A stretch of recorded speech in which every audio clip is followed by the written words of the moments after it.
Hello बच्चों, welcome back to the channel. बच्चों, आज अकाउंट्स की रिवीजन क्लास के अंदर हम रिवाइज करने वाले एक टॉपिक जिसका नाम है रिटायरमेंट ऑफ अ पार्टनर। यानी कि एक एग्जिस्टिंग पार्टनरशिप बिजनेस के अंदर से जब एक पार्टनर रिटायर हो जाता है तो हमें किस तरह से सारी अकाउंटिंग एडजस्टमेंट्स करनी होती है, वो हम आज की क्लास के अंदर सीखने वाले हैं। पेपर पॉइंट ऑफ व्यू से बहुत ज़्यादा इंपॉर्टेंट क्वेश्चन बनता है इस टॉपिक के अंदर से, तो आप इस पूरी वीडियो में मेरे साथ बने रहेंगे और बहुत अच्छे तरीके से इस पूरे चैप्टर को रिवाइज करेंगे। चलो शुरू करते हैं। A partner may retire from an existing firm with the consent of all the partners। जैसे एडमिशन चैप्टर हमने पढ़ा था और हमने बोला था कि कभी आपने अगर अपनी फर्म में किसी एक पार्टनर को एडमिट करना है, न्यू पार्टनर को, तो बाकी जो पुराने वाले पार्टनर है, एग्जिस्टिंग पार्टनर है, वो सभी के सभी अपनी कंसेंट देंगे तभी न्यू पार्टनर को एडमिट किया जा सकता है। तो सिमिलरली अगर एक फर्म में से किसी एक पार्टनर को रिटायर होना है, जाना है बिजनेस को छोड़ के, बाहर एग्जिट लेना है, तो फिर वो सभी पार्टनर की कंसेंट के बाद जा सकता है।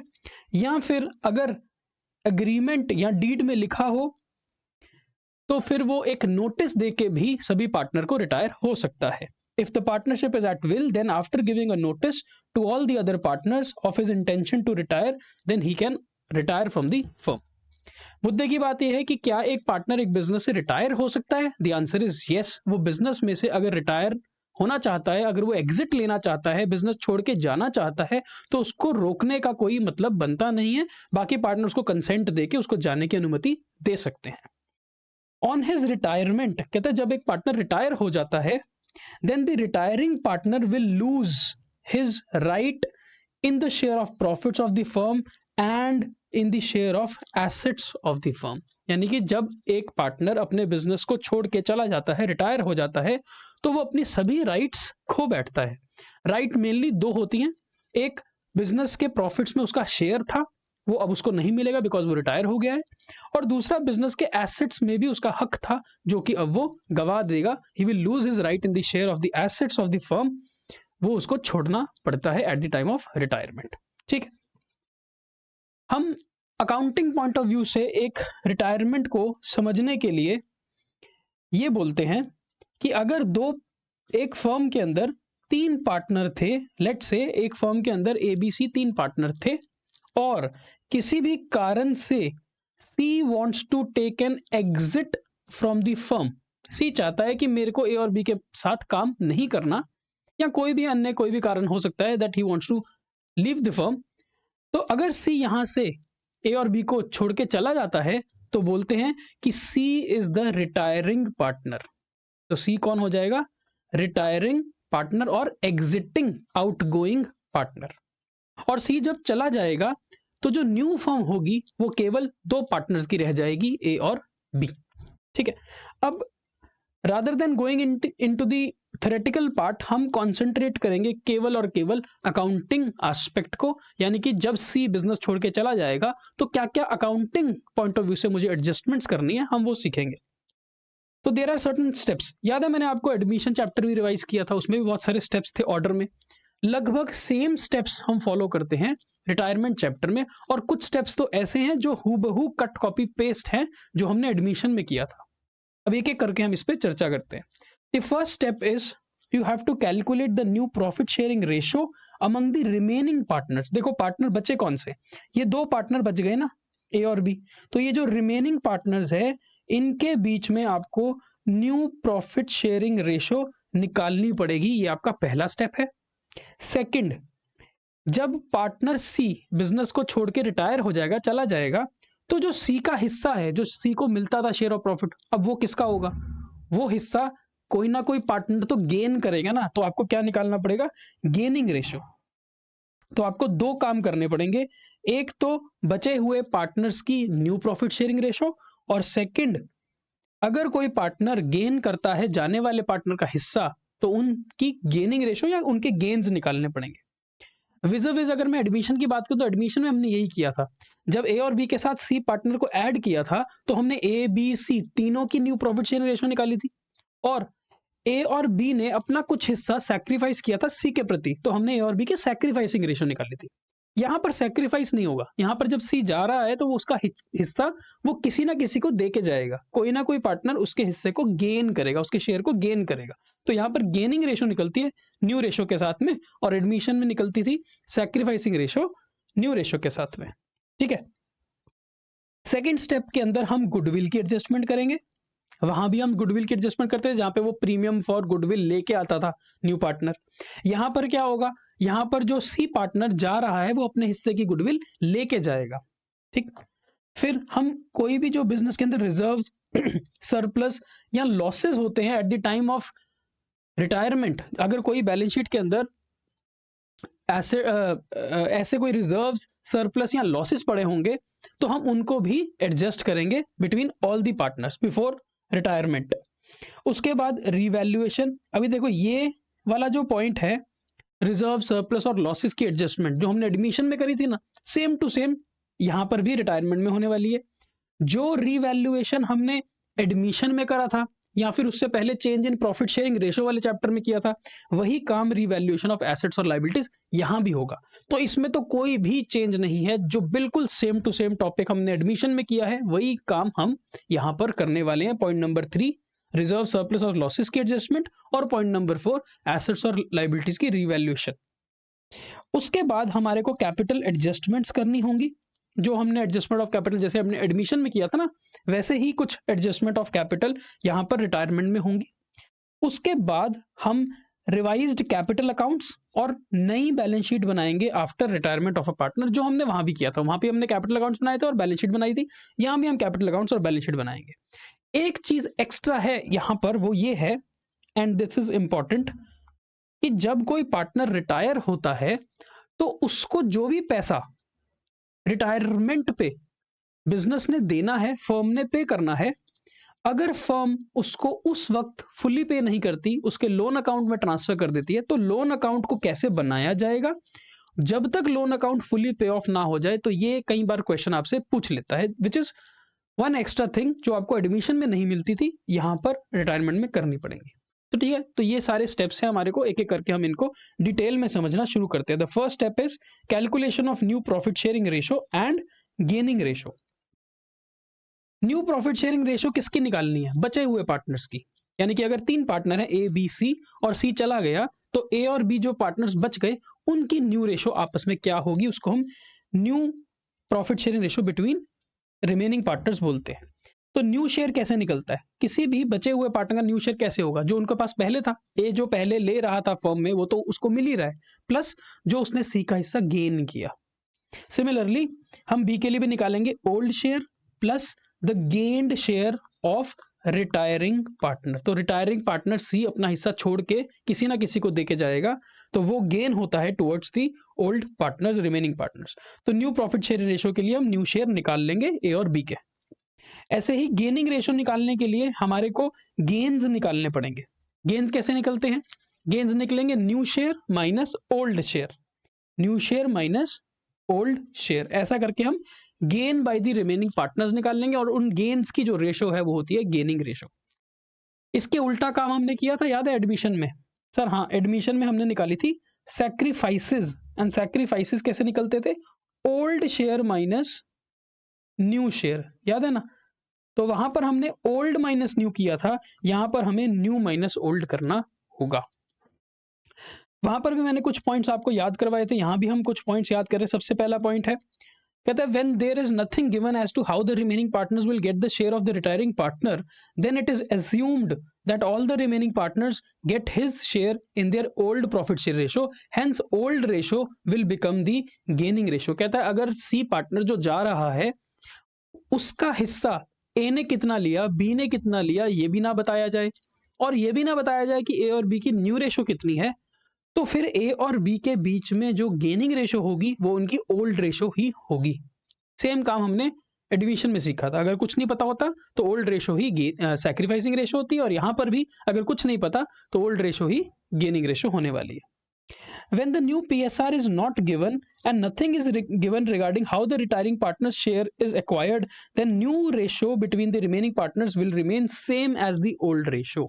कहता है अगर आपको नई रेशो ना बताई जाए, अगर आपको ये भी ना बताया जाए कि जाने वाला रिटायरिंग पार्टनर का शेयर किसने गेन किया, ए ने किया कि बी ने किया, या किस रेशो में किया, ये नहीं पता, तो दो बातें कंफर्म्ड हो गई। एक, ओल्ड रेशो ही गेनिंग रेशो है, और दूसरा ओल्ड रेशो ही ए और बी की जो है वही उनकी न्यू रेशो होगी। तो आपको ज्यादा टाइम वेस्ट नहीं करना, न्यू रेशो निकालने में।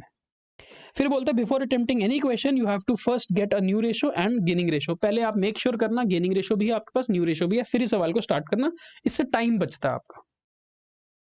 लास्ट में कहता है when any retiring partner starts to lose on retirement due to fresh arrangement then his gained share is written with a minus sign। ये मैंने आपको पहले भी बताया था, याद है?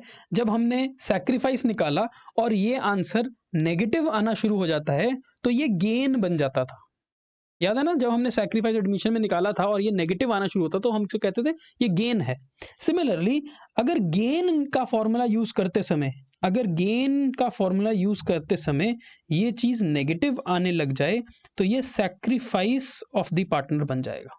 सिंपल, जो फॉर्मूला यूज कर रहे हो अगर उसको यूज करते समय आंसर पॉजिटिव आता है तो वही है। सैक्रिफाइस आंसर आया तो सैक्रिफाइस पॉजिटिव होगा, गेन का यूज कर रहे हो तो गेन पॉजिटिव होगा, पर सैक्रिफाइस निकालते समय अगर नेगेटिव आ गया तो वो गेन बन जाएगा, और गेन निकालते समय अगर वो नेगेटिव आ गया तो वो सैक्रिफाइस बन जाएगा। तो आई होप आपको ये पॉइंट्स रिवाइज हो गए हैं। तो हम फटाफट से कुछ क्वेश्चंस के द्वारा इनको समझते हैं। कहता है एबीसी पार्टनर्स हैं 1/2, 2/5, 1/10 की रेशो में। सर ये कौन सी रेशो है? इसका बेस सेम कर दो, आपके पास रेशो आ जाएगी। इन सभी के नीचे बेस कर दो 10, तो रेशो बन जाएगी 5:4:2, सॉरी 1, 5:4:1। ठीक है, इन सभी के नीचे आपने बेस 10 कर दिया तो 5:4:1 रेशो बन गई। क्वेश्चन कहता है find the new ratio of the remaining partner if C retires. देखो कौन चला गया? सी पार्टनर चला गया, सी पार्टनर चला गया। अब मैंने आपको क्या बताया था? क्या आपको न्यू रेशो दी या नहीं? सवाल में नहीं दी।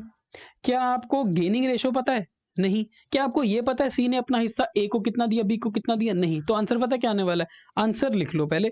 आंसर आने वाला है गेनिंग रेशो भी होगी इनके बीच में सेम, जो इनकी ओल्ड रेशो है, यानी कि 5:4 ही गेनिंग रेशो आएगी ए और बी की, और जो न्यू रेशो है वो भी इनके बीच में 5:4 ही आने वाली है। सर कैसे? देखो अगर सी पार्टनर रिटायर हो गया, अगर सी पार्टनर बिजनेस छोड़ के जा रहा है तो सी का कितना हिस्सा है? सी का हिस्सा है 1/10।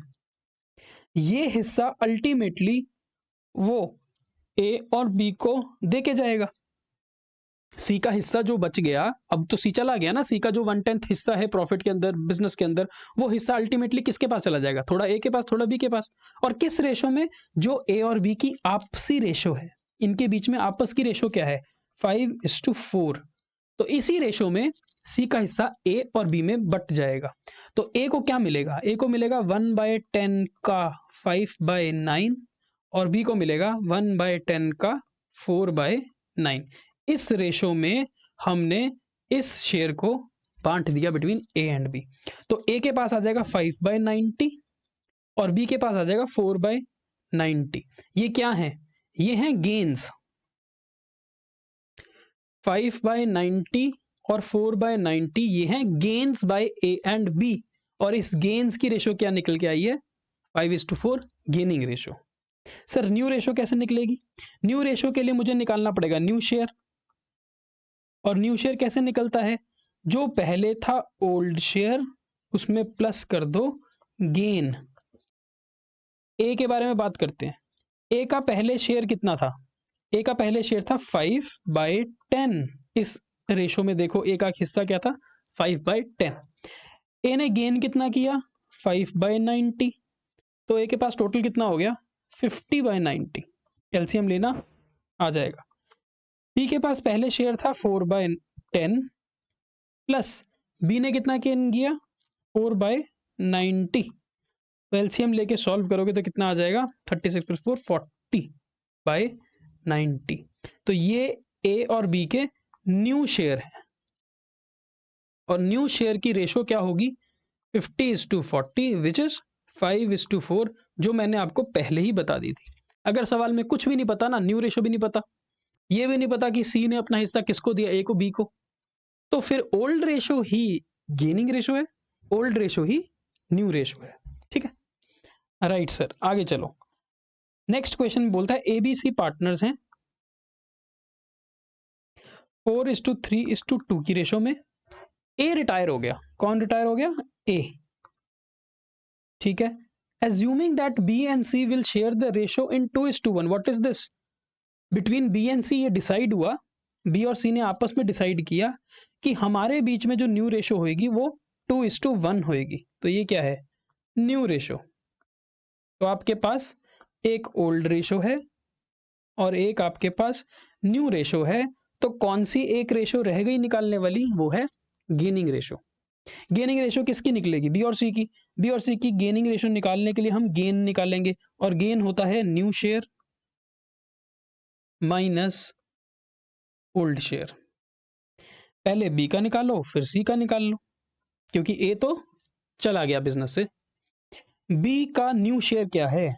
2/3, और सी का न्यू शेयर है 1/3, माइनस बी का पहले शेयर क्या था?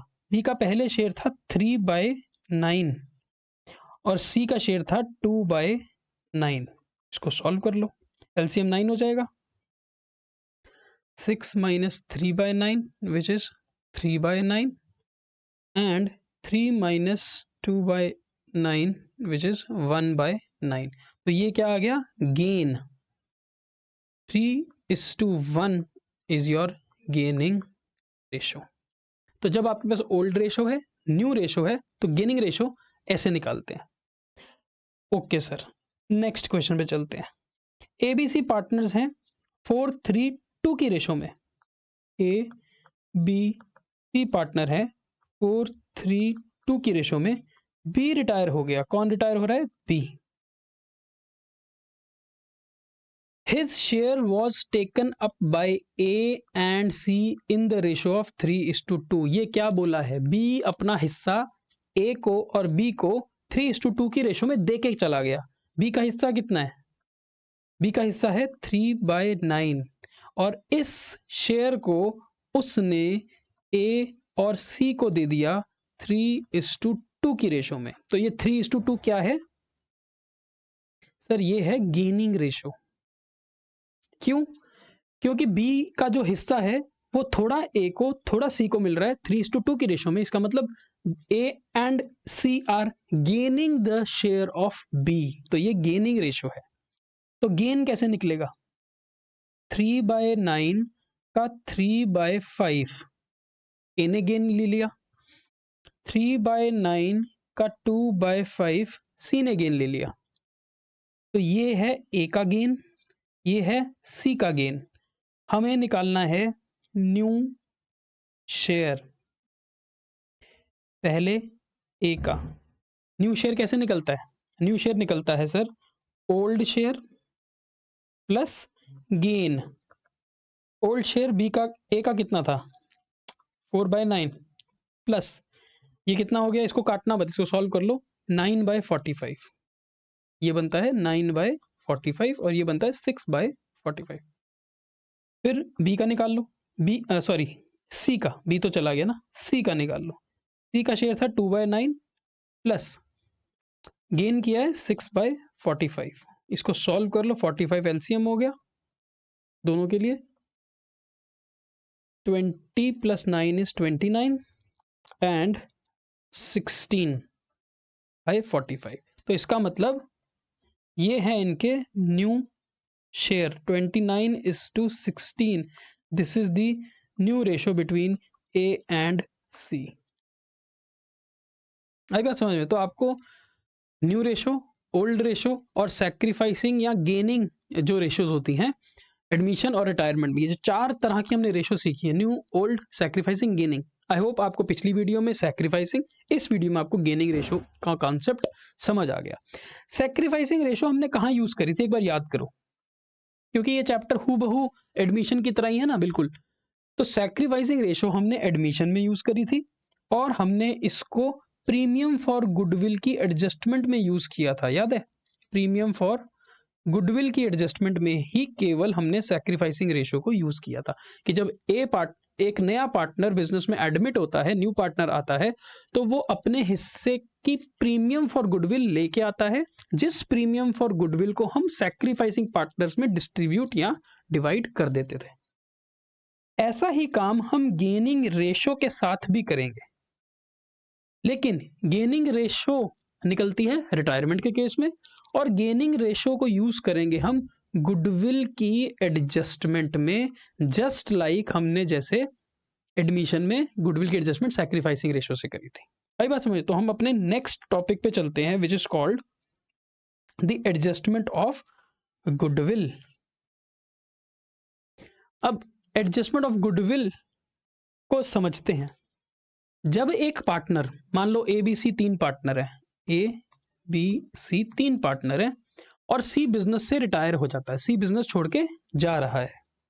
अब सी का तो बिजनेस में शेयर था, है ना, सी का बिजनेस में प्रॉफिट में भी शेयर था, सी का बिजनेस में एसेट्स में भी शेयर था, और just like any other asset C का बिजनेस की गुडविल में भी शेयर था। तो हम क्या करेंगे कि जब सी अपना बिजनेस में से रिटायरमेंट लेके जा रहा होगा तो वो अपने शेयर ऑफ गुडविल को लेके जाएगा, मतलब he will be compensated by the remaining partners for his share of goodwill. The retiring partner will be compensated for acquisition of a share of goodwill by the remaining partners in their gaining ratio। याद है जब admission थी तो जो नया partner था वो अपने हिस्से की गुडविल खरीदता था, खरीदने के लिए वो सैक्रिफाइसिंग पार्टनर्स को प्रीमियम फॉर गुडविल पे करता था। यहां पे उल्टा है, यहां पर सी की भी गुडविल है, बी की भी गुडविल है, ए की भी गुडविल है, वो तीनों इकट्ठे थे गुडविल कमाने में। तो जब उन तीनों ने मिलके बिजनेस की गुडविल को एस्टैब्लिश किया है तो सी तो अब बिजनेस से आउट हो रहा है, सी तो बिजनेस छोड़ के जा रहा है, तो फिर वो कहेगा कि यार जो मैंने काम किया है, मैंने जो एफर्ट्स के द्वारा गुडविल कमाई है वो गुडविल मुझसे खरीद लो और उसके पैसे मुझे दे दो, है ना। तो जो सी है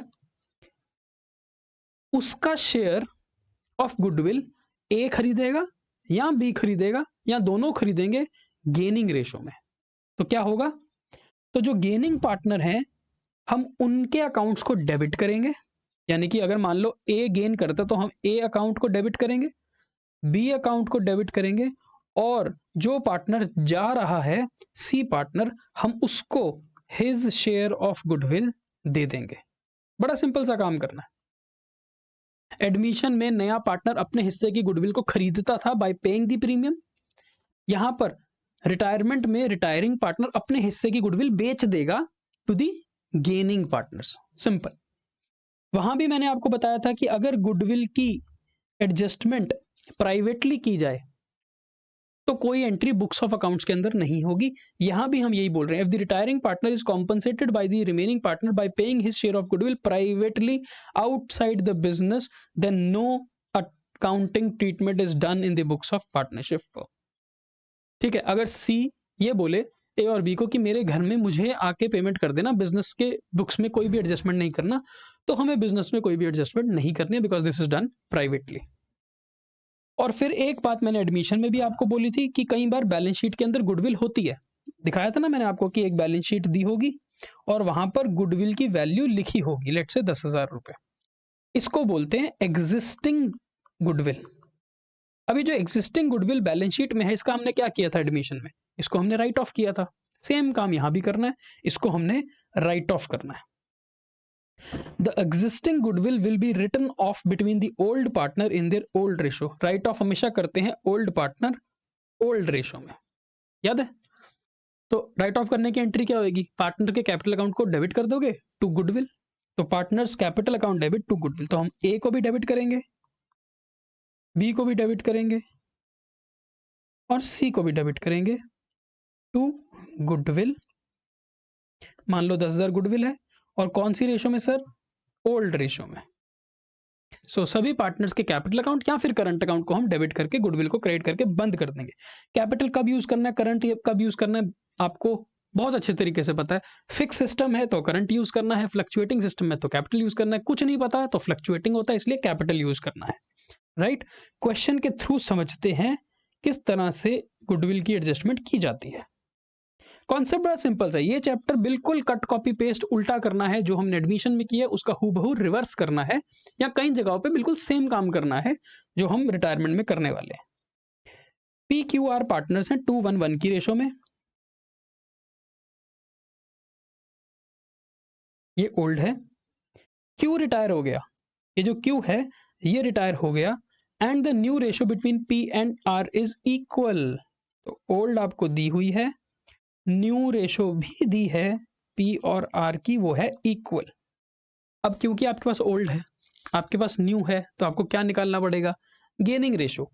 जब तक गेनिंग रेशियो नहीं आएगी गुडविल की एडजस्टमेंट नहीं कर सकते, तो हमें निकालना पड़ेगा गेन, और गेन होता है new share minus old share. और ये सर हम किसके लिए करेंगे? पी के लिए भी, आर के लिए भी। तो पी का न्यू शेयर है हाफ, क्यू का भी हाफ, माइनस पी का ओल्ड था 2/4 और आर का ओल्ड था 1/4, तो ये आ गया 0, हाफ माइनस हाफ, और ये आ जाएगा 1/4। इसका मतलब क्या हुआ? इसका मतलब ये हुआ कि Q के चले जाने के बाद भी P का तो शेयर उतना ही है जितना पहले था। सारा का सारा जो Q का शेयर है वो किसने गेन किया है? R ने। तो केवल गेन कौन कर रहा है? R कर रहा है। तो कॉम्पनसेट भी कौन करेगा गुडविल के लिए? R करेगा। बड़ा सिंपल। कहता है on Q's retirement the goodwill of the firm is valued at 40,000, pass the entry for treatment of goodwill. Simple. Goodwill कितने की है? टोटल गुडविल है 40,000 की। ये है टोटल फर्म की गुडविल, सभी की मिला के है गुडविल। क्यूज गुडविल कितनी हुई फिर? Q's share of goodwill, Q का शेयर कितना था? क्यू का शेयर था 1/4, तो इसका मतलब 1/4 ऑफ 40,000 हो गया 10,000। ये है क्यू की गुडविल जो वो मांगेगा। क्यू क्या बोलेगा? क्यू बोलेगा टोटल गुडविल 40,000 की है, मेरा हिस्सा 1/4 है, इसका मतलब मेरे हिस्से की गुडविल कितनी हुई? 10,000। कृपया करके मुझे 10,000 रुपए दो ताकि मैं रिटायरमेंट ले लूं, यही बोलेगा ना। अब ये जो 10,000 रुपए देने हैं क्यू को, कौन देगा? जो पार्टनर गेन कर रहा है। पार्टनर कौन गेन कर रहा है? आर।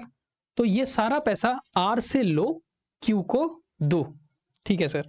आर से लेने के लिए आर्स कैपिटल अकाउंट कर दो डेबिट, आर से ले लिया, 2 क्यू को दे दो, खत्म। तो एंट्री क्या बनी? R account debit to Q account. जो पार्टनर गेन करता है, गेनिंग पार्टनर, उसको डेबिट करते हैं। जो पार्टनर अपना हिस्सा छोड़ के जा रहा है, रिटायरिंग पार्टनर है, उसको हम क्रेडिट करते हैं। राइट। एक और क्वेश्चन है हमारे पास, इसको भी ट्राई करते हैं। XYZ 3 पार्टनर्स हैं, 4/9, 1/3, 2/9, तो सबको 9 कॉमन कर दो, तो ये रेशो बन जाएगी 4:3:2, ओल्ड रेशो। Y रिटायर हो गया, कौन जा रहा है? Y। हमेशा ना इस रेशो में उसको मार्क कर लिया करो जो जाता है, नहीं तो कंफ्यूजन रह जाती है कि कौन गया है। Y गया है। X and Z decide to share in ratio of 5:3, तो X और Z ने 5:3 रखी है अपनी न्यू रेशो। तो ओल्ड थी 4:3:2, न्यू है 5:3। तो सबसे पहला काम क्या है? गेनिंग रेशो निकालने के लिए गेन निकालना पड़ेगा, और गेन होता है न्यू शेयर में से माइनस ओल्ड शेयर। तो X और Z दोनों के लिए न्यू माइनस ओल्ड करो, 5/8, 3/8 माइनस X का ओल्ड था 4/9 और Z का ओल्ड था Z का यहाँ पे करेक्शन है, Z लिखा मैंने सही था, बस वो Y की जगह Z कर दो। Z का ओल्ड शेयर था 2/9, इसको सॉल्व कर लो।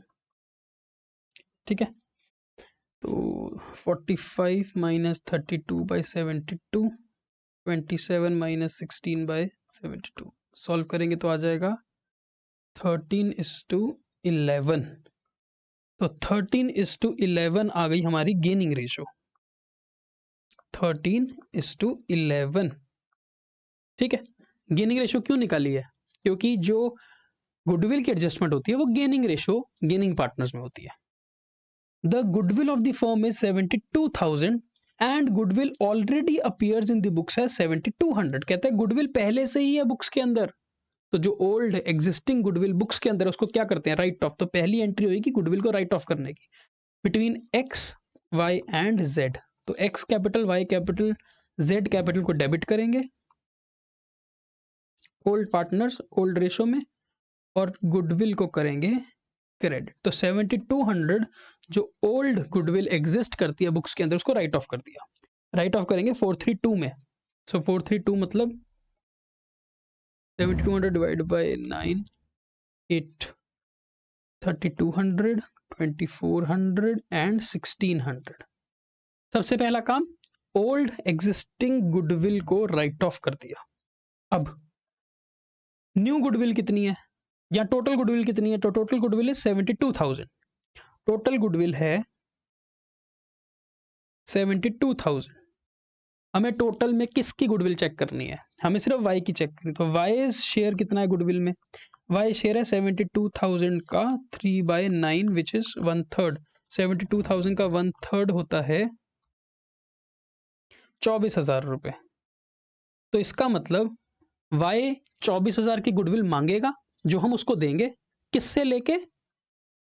गेनिंग रेशो में गेनिंग पार्टनर से लेके। तो सर एंट्री बताओ क्या बनेगी? एंट्री बनेगी X capital debit Z capital debit to Y capital. Y को देंगे 24,000, 24,000 को हम 13:11 की रेशो में डिवाइड करेंगे। ये गेनिंग रेशो है ना, तो डिवाइड करोगे तो 13,000 और 11,000 आ जाएगा। ये है adjustment of goodwill, right sir. अब देखो कई बार क्या होता है, अभी ये तुम बहुत सिंपली समझ चुके हो। जो पुरानी गुडविल है वो सभी पार्टनर ओल्ड रेशो में राइट ऑफ कर देना। उसके बाद टोटल गुडविल के अंदर जो रिटायरिंग पार्टनर है वो अपने हिस्से की गुडविल मांगेगा, उसको देना, उसको क्रेडिट करना। किससे लेके? किसको डेबिट करके? गेनिंग पार्टनर गेनिंग रेशो में। बस इतना सा ही कॉन्सेप्ट है, इससे ज्यादा कुछ नहीं है। एक हिडन कॉन्सेप्ट, हिडन गुडविल का कॉन्सेप्ट भी आता है। उसका मतलब क्या है? कहता है when any amount paid to retiring partner in excess of the actual amount payable to him after all the adjustments of profit loss reserve revaluation etcetera then is called the share of goodwill. कहता है जब आपने किसी retiring partner को सारी adjustments करने के बाद जो उसका बैलेंस बनता है बिजनेस के अंदर वो देना है, लेकिन आपने उससे ज्यादा दे दिया, तो जो जितना एक्स्ट्रा दिया ना वो आपने उसको गुडविल का पैसा दिया। बात समझ आई?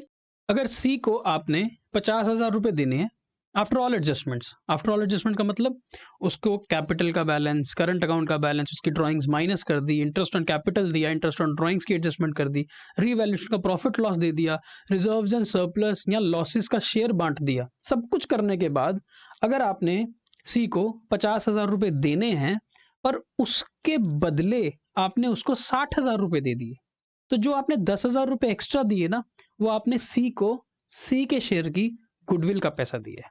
एक एग्जांपल के थ्रू समझते हैं। ए बी सी पार्टनर्स हैं, 4:3:2 की रेशो में है।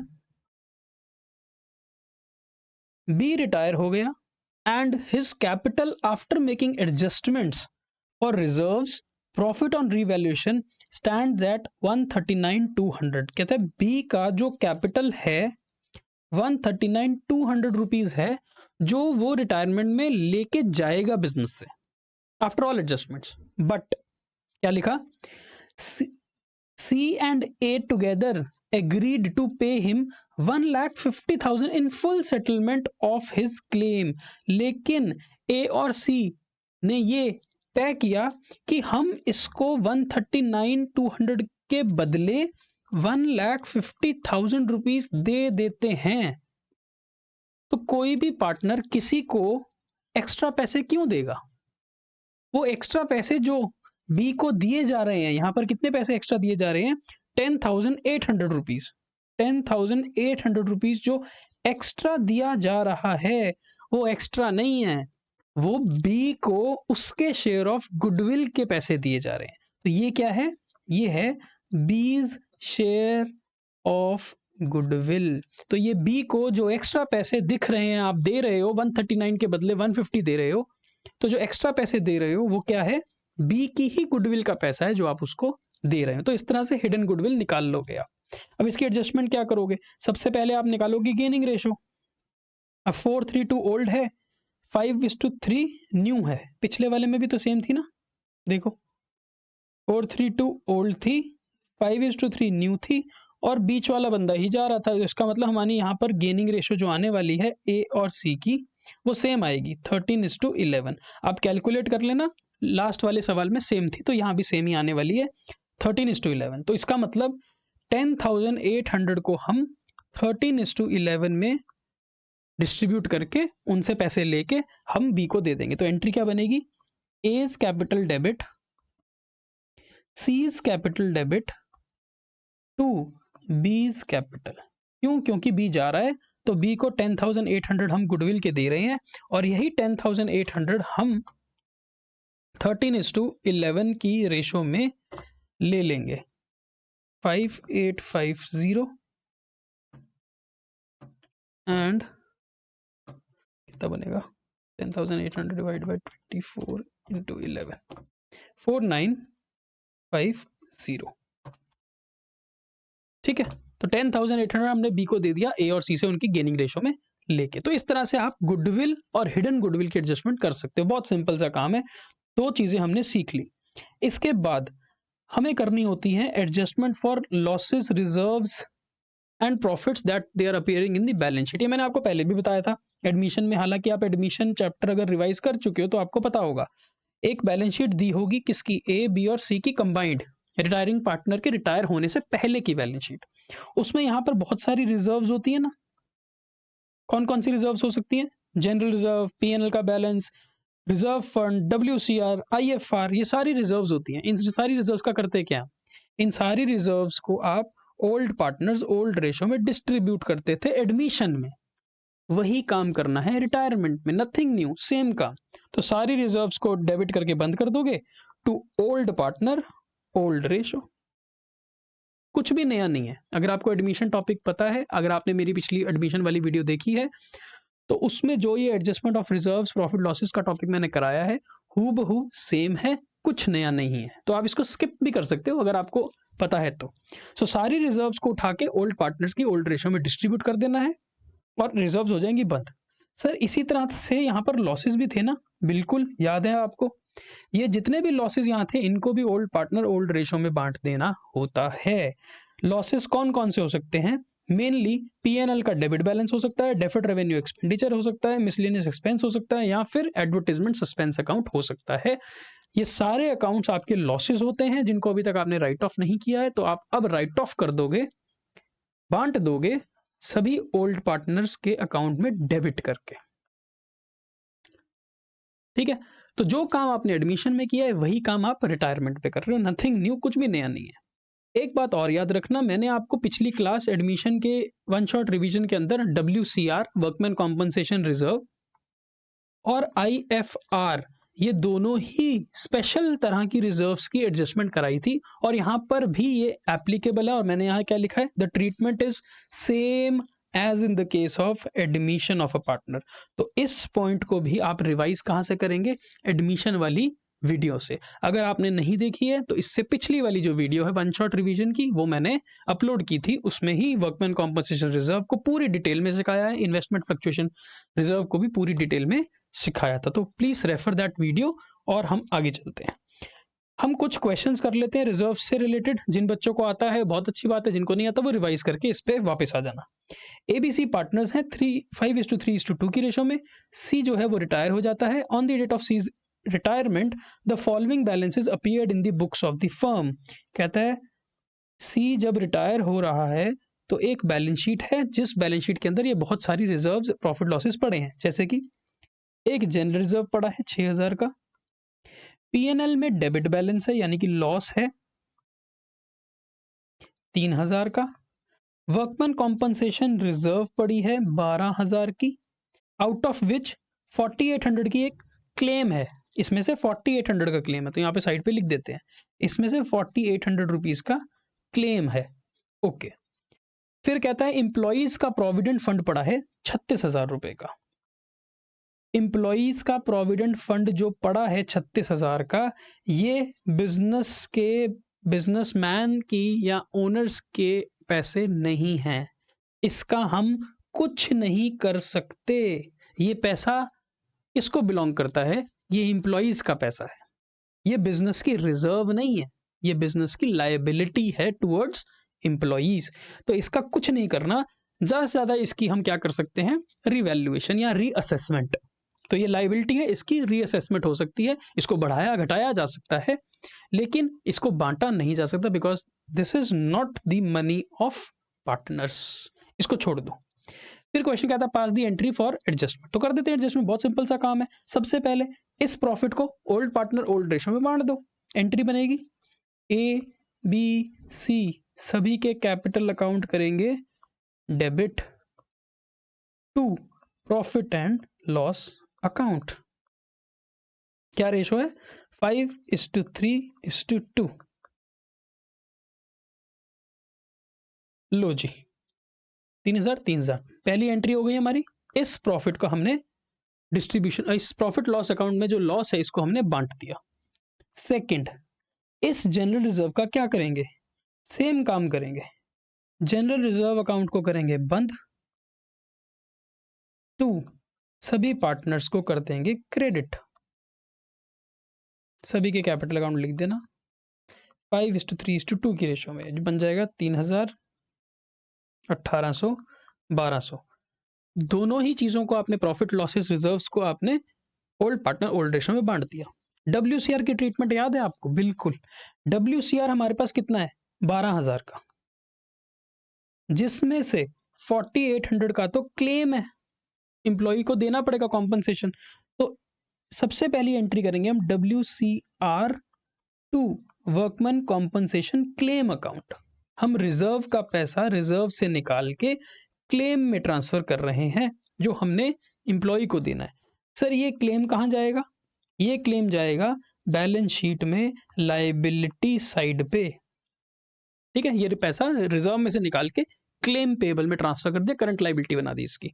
अब बचा कितना, 48,000 था हमारे पास, सॉरी 12,000 था हमारे पास, उसमें से 4800 हमने क्लेम में ट्रांसफर कर दिया, तो हमारे पास बचा 7200। ये 7200 अब किसका है, पार्टनर का, इसके अगेंस्ट तो कोई क्लेम नहीं है, बांट दो। तो इसकी एंट्री क्या बनेगी, WCR account debit to A to B to C 532 मतलब 3600, 2160 और 1440, ठीक है। ओके, चलो अब फिर से आ गया WCR, थोड़ा सा यहाँ पर रिवाइज हो जाएगा आपका। Give the entry to distribute WCR 36,000 at the time of retirement if there is no claim. अगर आपने जो रिजर्व का पैसा बैलेंस शीट में रखा है, बैलेंस शीट में जो WCR रिजर्व का पैसा रखा है, इसमें से आपने कुछ भी किसी भी एम्प्लॉय वर्कमैन की कॉम्पनसेशन के लिए नहीं देना है, तो ये सारा पैसा क्या करोगे, ओल्ड पार्टनर ओल्ड रेशो में डिस्ट्रीब्यूट। 3 पार्टनर है, रजत, समन और कविता।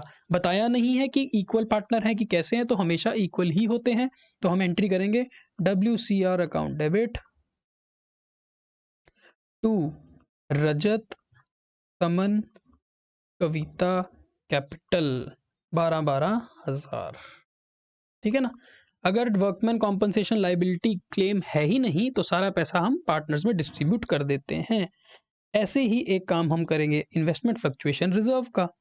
यहाँ पर थोड़ा सा रिवाइज कराने के लिए मैंने ये दोनों चीज़ें डाली हैं। एक बैलेंस शीट है, उसमें आपके पास एक इन्वेस्टमेंट की वैल्यू है जो कि है 12,000 की, अपने एक इन्वेस्टमेंट आपके पास है 12,000 की, और इसके अगेंस्ट आपने IFR में पैसा रखा हुआ है 2400 रुपये। ये IFR में पैसा इसलिए रखते हैं ताकि अगर कल को फ्लक्चुएशन हो और इन्वेस्टमेंट की वैल्यू घट जाए, तो जितना भी हमारा लॉस है वो हम इस रिजर्व से एडजस्ट कर लेंगे। अभी कहता है eight the time of admission, यहाँ पे एडमिशन की जगह इसको कर दो retirement. Eight the time of retirement of Z the investments market value is 11,400। कहता है ये जो इन्वेस्टमेंट है ना 12,000 की, इसकी मार्केट में कीमत कितनी रह गई है, केवल 11,400 की। इसका मतलब लॉस हो रहा है 600 का, पोटेंशियल लॉस हो रहा है, क्योंकि अभी बेचा तो नहीं है पर हो तो रहा है ना। तो जो लॉस हो रहा है 600 रुपये का, जो वैल्यू में डिमिनिशन आई है, इस डिमिनिशन को इस IFR से एडजस्ट करेंगे। कैसे, एक एंट्री पास करनी पड़ेगी। एंट्री हम पास करेंगे IFR account debit 600 to investment account. ऐसा करने से क्या होगा, यहां से 600 की इन्वेस्टमेंट डाउन हो जाएंगी और इन्वेस्टमेंट की वैल्यू रह जाएगी 11,400 रुपये। और यहां से भी IFR में से 600 का लॉस एडजस्ट हो जाएगा और ये वैल्यू रह जाएगी 1,800 रुपये की। अब इन्वेस्टमेंट हमारी मार्केट वैल्यू रियलाइजेबल वैल्यू पे आ गई। Investments are okay, 11,400 new balance sheet में दिखेगा। लेकिन ये जो 1,800 रुपये की अब हमारे पास IFR का बैलेंस बच गया, ये किस लिए रखा अब हमने? अब तो इसका कोई पर्पस नहीं बनता। तो हम क्या करेंगे, इसको ओल्ड पार्टनर ओल्ड रेशो में डिवाइड कर देंगे। पार्टनर कितने हैं, XYZ 3 है।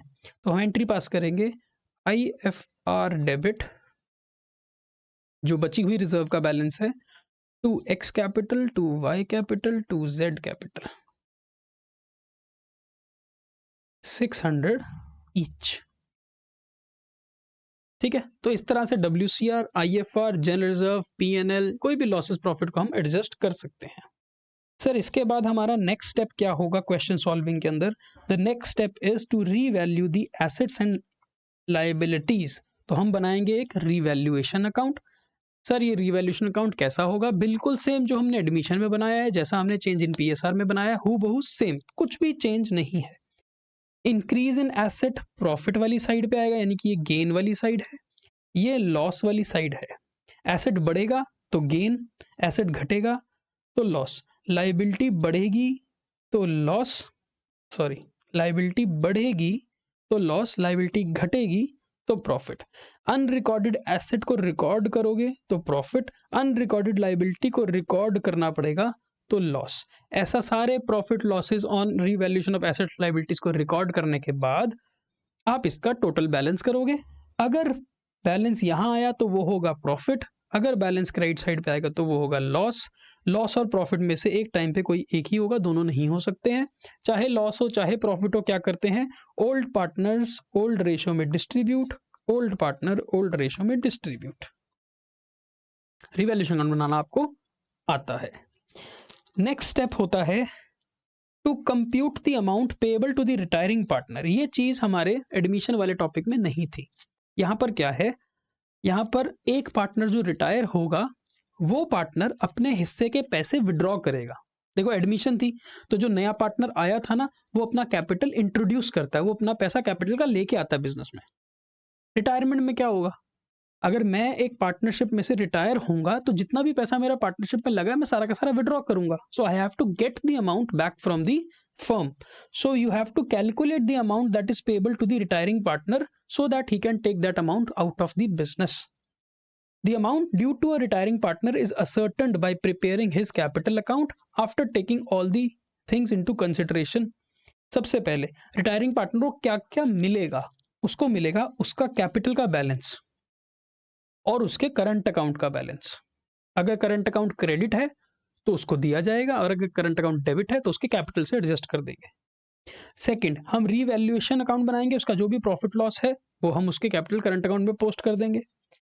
अगर रिटायरमेंट उसने ली है और रिटायरमेंट के वक्त कोई भी profits losses reserves balance sheet में होती है तो हम उन प्रॉफिट लॉसेस का भी ट्रीटमेंट अभी हमने सीखा ओल्ड पार्टनर ओल्ड रेशो में डिस्ट्रीब्यूट करेंगे।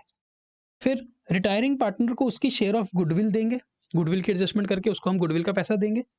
फिर अगर रिटायरमेंट ड्यूरिंग द ईयर होती है, कई बार जरूरी नहीं है कि रिटायरमेंट आप हमेशा ईयर एंड पे ही लो, कई बार मिड ऑफ द ईयर में ले लेते हो, 3 महीने बाद, 4 महीने बाद, 6 महीने बाद आप रिटायर हो जाते हो। तो from the date of previous balance sheet till the date of retirement अगर गैप होगा तो उस पीरियड का उसको प्रॉफिट लॉस दिया जाएगा। तो इंटरिम पीरियड का प्रॉफिट लॉस का शेयर भी उसको मिलेगा। अगर इंटरिम पीरियड की कोई salary, bonus, interest, commission due बनता है till the date of retirement तो ये भी उसको मिलेगा। ये सारा कुछ आप उसके कैपिटल करंट अकाउंट में एडजस्ट करके पोस्ट करोगे और जो भी कैपिटल का बैलेंस बनेगा वो हम रिटायरिंग पार्टनर को देंगे। अब जितना भी अमाउंट बना, मान लो ये सारा कुछ करने के बाद ये पता चला कि सी पार्टनर को हमने 1 लाख रुपए देने हैं। ये सारा कुछ टोटल करके 1 लाख रुपए बनता है। इसका मतलब क्या है कि सी पार्टनर जिस दिन रिटायर हो रहा है हम उसको 1 लाख रुपए देंगे। अब जरूरी थोड़ी होता है कि हमारे पास उस दिन रिटायरमेंट ऑफ सी के दिन हमारे पास 1 लाख रुपए हों। तो हम दो काम कर सकते हैं, either this 1 lakh will be paid on the date of retirement itself, या तो हम ये 1 लाख रुपए उसको on the date of retirement दे देंगे। वो आज रिटायर हुआ, हमने सारी एडजस्टमेंट करी, 1 लाख रुपए बना, हम जी को बोलेंगे ये पकड़ 1 lakh and tata bye bye. कई बार हमारे पास ये पैसे देने के लिए नहीं होते हैं, तो हम क्या करेंगे, देन हम इस पैसे को लोन अकाउंट में ट्रांसफर कर देंगे।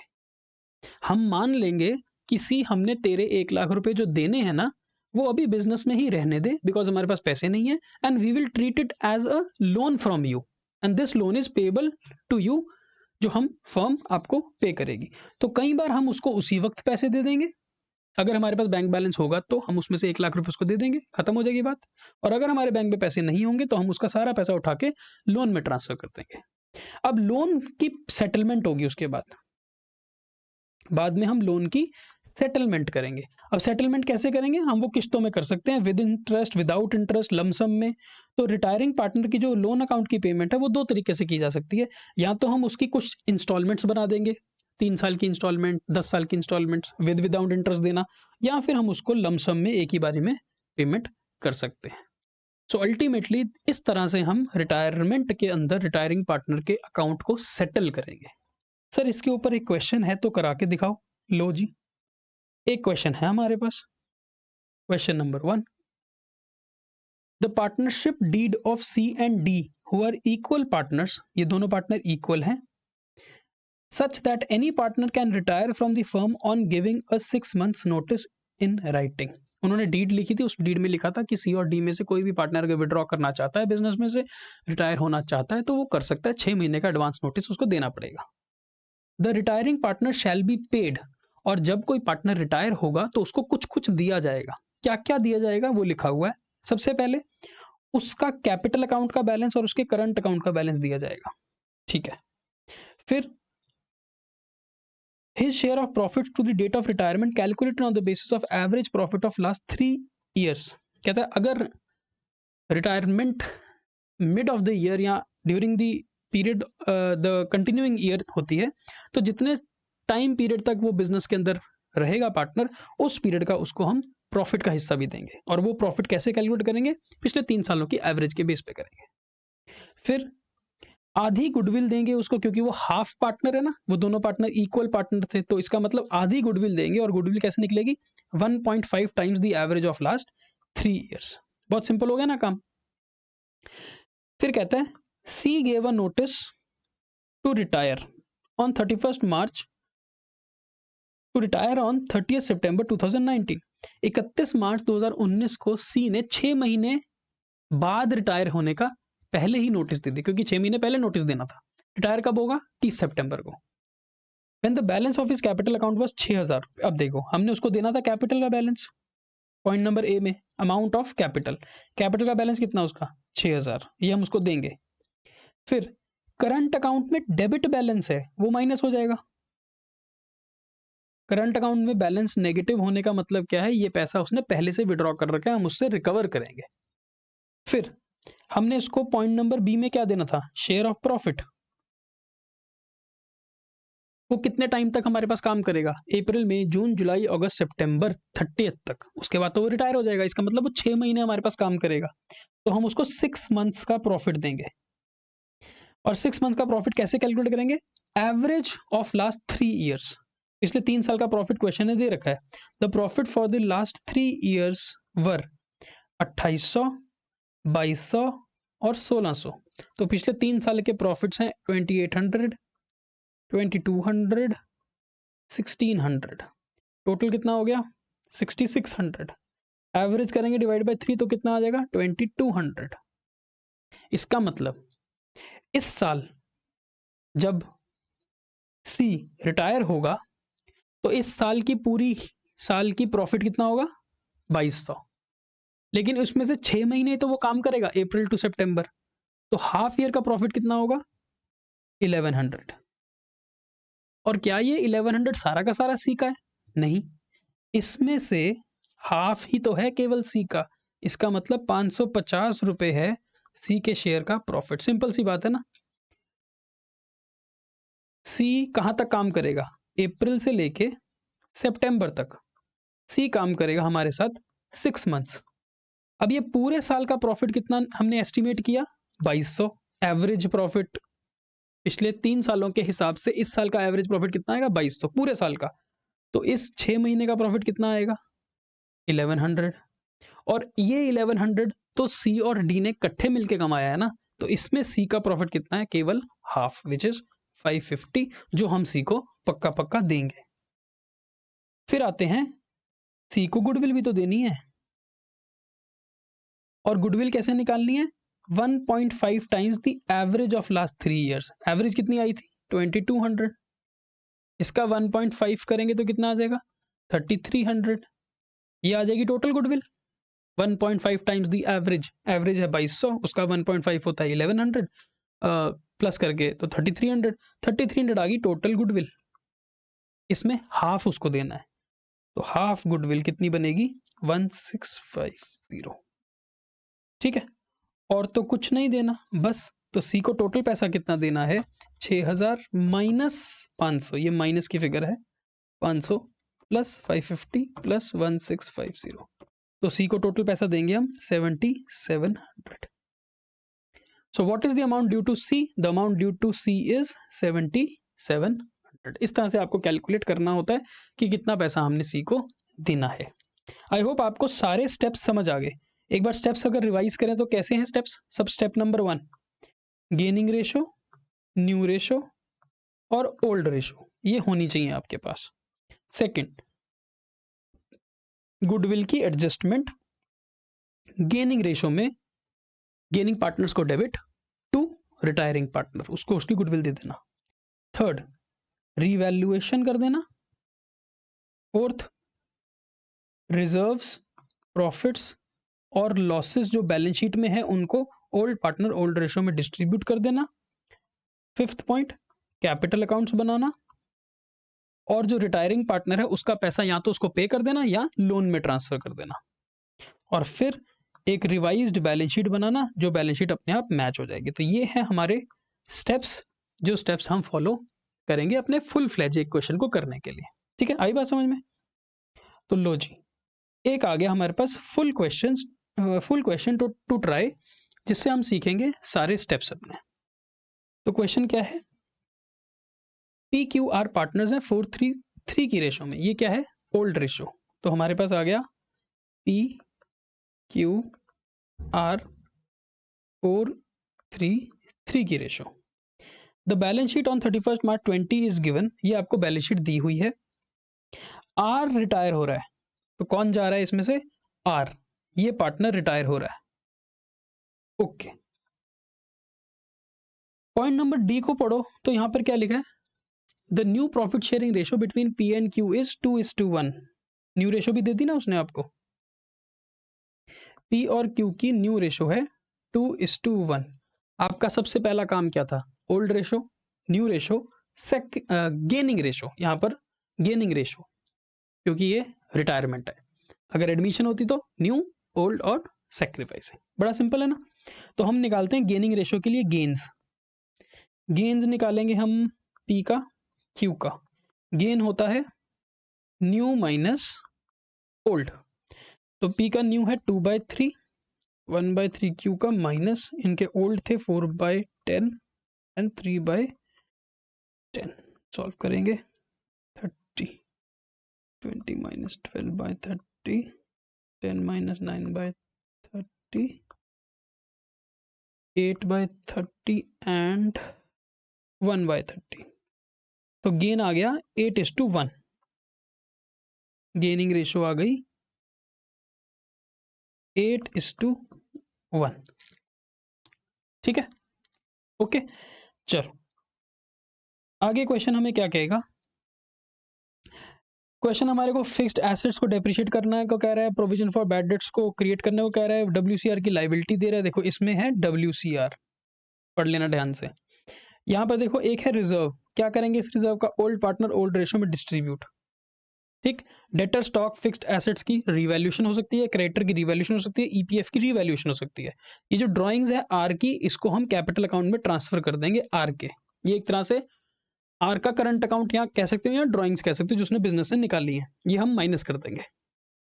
ठीक है, लास्ट में ये जो 2 पॉइंट्स हैं ये हमारे इंपॉर्टेंट पॉइंट्स हैं। लास्ट में कहता है ई पॉइंट में the balance payable to R, final balance जो हमने आर को देना है उसको हम लोन में ट्रांसफर कर देंगे। It will be treated as a loan, और जिस लोन पे हम उसके साथ तय करेंगे हम उसको 10% इंटरेस्ट देंगे। पॉइंट नंबर एफ में कहता है कि इस लोन को हम 3 इक्वल इंस्टॉलमेंट्स में पे ऑफ करेंगे और आपसे बोला गया है लोन अकाउंट बनाओ। तो बहुत सिंपल सा हमारे को बात समझ आई है कि आर रिटायर हो रहा है और हमें सारी एडजस्टमेंट्स करनी है। सबसे पहला स्टेप क्या था?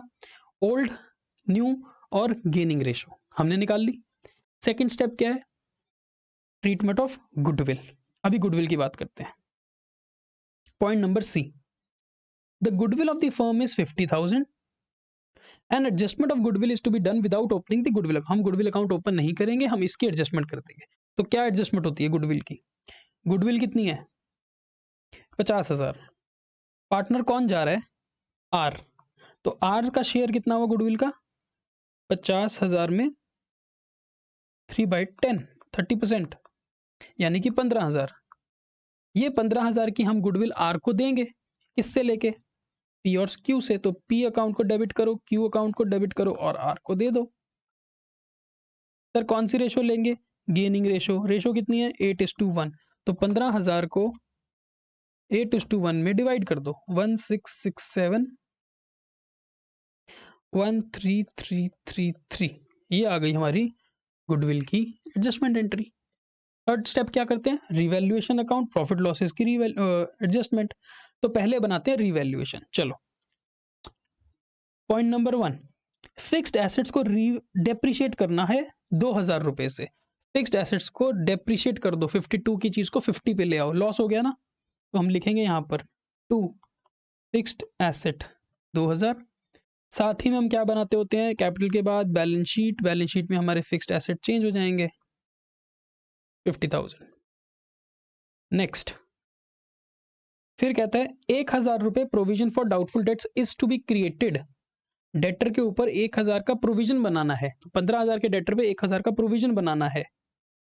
तो प्रोविजन के लिए 2 प्रोविजन फॉर डाउटफुल डेट्स 1,000, और बैलेंस शीट में डेटर चेंज हो जाएंगे।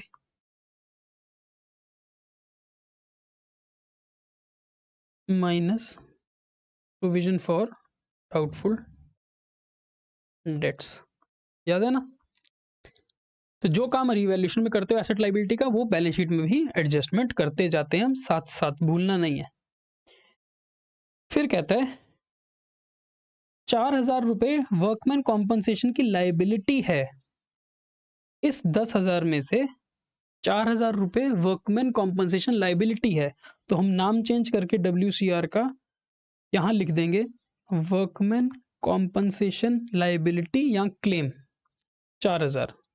और जो बाकी बच गए, टोटल 10 में से 4 की लायबिलिटी है ना, 6 तो बच गए, 6 हम पार्टनर्स में डिवाइड कर देंगे।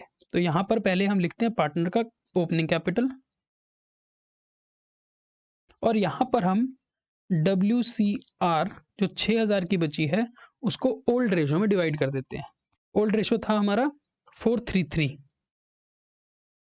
है ना? यस, तो 433 में इसको डिवाइड कर दो। ठीक है, पॉइंट नंबर 2 भी हो गया। कैपिटल डाल देते हैं अब 30 15 15 30,000 15 15। नेक्स्ट, गुडविल की एडजस्टमेंट हम कर चुके थे, ये री एडजस्टमेंट एंट्री। पी से लेना है, क्यू से लेना है और आर को देना है। तो पी और क्यू से लेके आर को दे दो। पी क्यू आर ऐसी है ना? 2 आर पी से ले लो, 1333 डेबिट 1667 और आर को दे दो। तो by P by Q. 13333167 R जा रहा है तो आर को दे दिया, पी और क्यू से डेबिट करके उनसे निकाल लिया। तो point number 1, point number 2, point number 3 ये तीनों हो गए हमारे। चौथे में तो कुछ ऐसी बात है नहीं। जब हम ये कर चुके हैं तो अब हमारे को क्या करना है, ये जो पुरानी रिजर्व है इसको डिस्ट्रीब्यूट, 10,000 की रिजर्व पड़ी है ना बैलेंस शीट में, इसको डिस्ट्रीब्यूट कर दो, फिर रिवैल्यूएशन को क्लोज कर देंगे। 4 3 3 4:3 की रेशो में, old partner old ratio. Revaluation का कोई कुछ करना नहीं है, तो इसका मतलब यहां पर आ गया हमारे को loss by loss transferred PQR 4:3 की रेशो में। बांट दो 1200 900 900।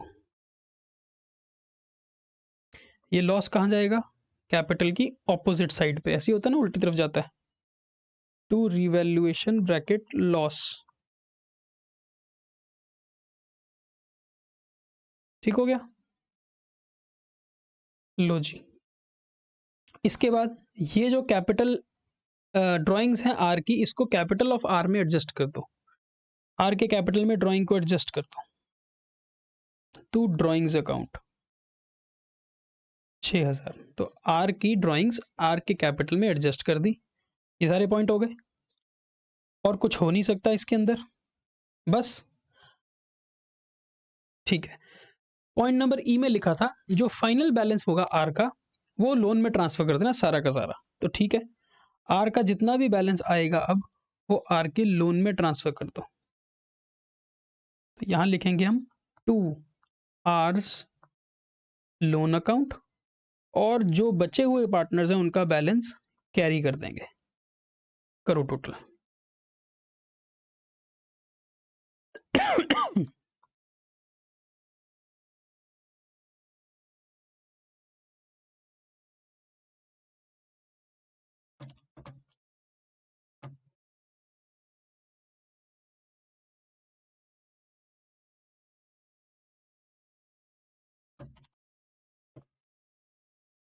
तो आर का जो कैपिटल का बैलेंस आ रहा है वो आ रहा है 27,900। ये पैसा हम उसके लोन में ट्रांसफर कर रहे हैं। क्वेश्चन ने लिखा ना कि जितना भी पैसा आर को देने वाला बनेगा 27,900, वो सारा का सारा पैसा उसके लोन में ट्रांसफर कर देना, कर दिया। बाकी पार्टनर्स के बैलेंस निकाल लो। बाकी पार्टनर्स के बैलेंस निकलेंगे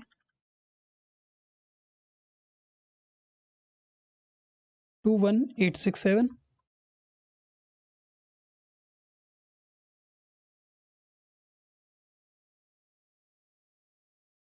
17,233। ये बाकी पार्टनर्स के जो बैलेंस हैं इनको हम ट्रांसफर कर देंगे, कैरी कर देंगे बैलेंस शीट के अंदर। ठीक है, तो बैलेंस शीट बनेगी, यहां पर आएगा आर्स लोन अकाउंट, और यहां आएंगे कैपिटल पी और क्यू के।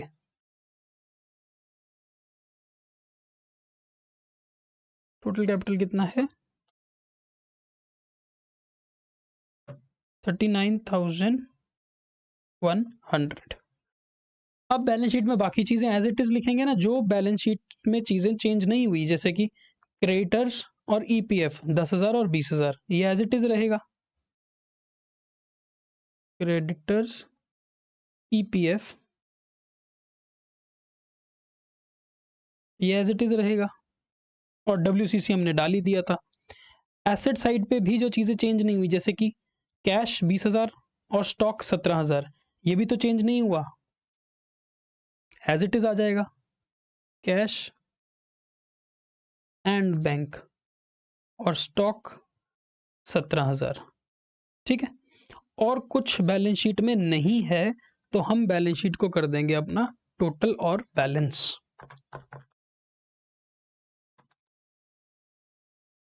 वन 1,0,1,000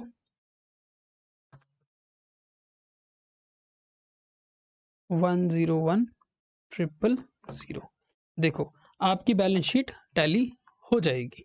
तो बैलेंस शीट जब हमारी रिटायरमेंट में टैली हो जाती है, एडमिशन में टैली हो जाती है, तो हम मानते हैं अपना क्वेश्चन बिल्कुल सही है। तो एक काम तो हमने कर लिया, जो क्वेश्चन ने हमको बोला था क्वेश्चन हमको बोला था बैलेंस शीट बना देना, तो हमने रीवैल्यूएशन का लॉस निकाल दिया, आर का लोन का बैलेंस निकाल दिया, पी और क्यू के कैपिटल निकल गए और हमारी बैलेंस शीट भी 101,000 पे मैच कर गई। एक बात अब क्वेश्चन ने ये बोली थी जो मैंने यहाँ पर आपको सिखानी है, वो है the final balance payable to R will be treated as a loan carrying interest of 10% per annum. जो आर का पैसा था वो हमने क्या किया, सारा का सारा उठा के उसके लोन में ट्रांसफर कर दिया। ये देखो आर का सारा पैसा हमने आर के लोन अकाउंट में डाल दिया, 27,900 रुपये। तो इसका मतलब अब हमने इसके लोन की सेटलमेंट करनी है। क्वेश्चन कहता है the final balance payable to R is to be settled in 3 equal annual installment along with interest। कहता है जो आर को आपने 27,900 रुपये देने हैं ना, वो आप 3 इंस्टॉलमेंट्स में देना, 3 इक्वल एनुअल इंस्टॉलमेंट, 3 सालों में आधा, 1/3 पे करना। तो हर साल कितना पे करोगे, 9300, हर साल 9300 पे करना, लेकिन सिर्फ प्रिंसिपल नहीं पे करना, along with interest of 10% per annum. इसका मतलब 3 बार उसको पेमेंट होंगी 9300 की, plus interest plus interest plus interest. और ये 3 इंस्टॉलमेंट्स कौन कौन सी डेट पे होंगी, कहता है the first installment is payable on 31 March 2021। Retirement कब हुई थी उसकी, रिटायरमेंट हुई थी उसकी 31 मार्च 2020 को।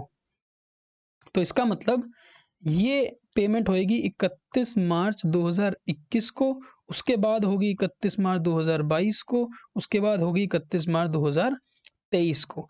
3 बार आपने पेमेंट करनी है, ठीक है। आर का लोन अकाउंट बनाना है, तो अब मैं बनाता हूं आपके साथ आर का लोन अकाउंट फटाफट से। हमने आर के कैपिटल से आर के लोन में पैसे ट्रांसफर किए थे, हाँ सर, कब किए थे, 31 मार्च 2020 को किए थे। तो हम यहाँ लिखेंगे बाय आर्स कैपिटल अकाउंट 27,900 रुपये। देखो कहाँ लिखे हैं, ये लिखे, ये जो 27,900 रुपये हैं ये हमने आर के कैपिटल अकाउंट से आर के लोन अकाउंट में ट्रांसफर किए ना। तो एंट्री क्या बनी, एंट्री बनी R's capital to R's loan. तो आर्स लोन में क्या होगा, बाय आर्स कैपिटल 27,900, ठीक हो गया।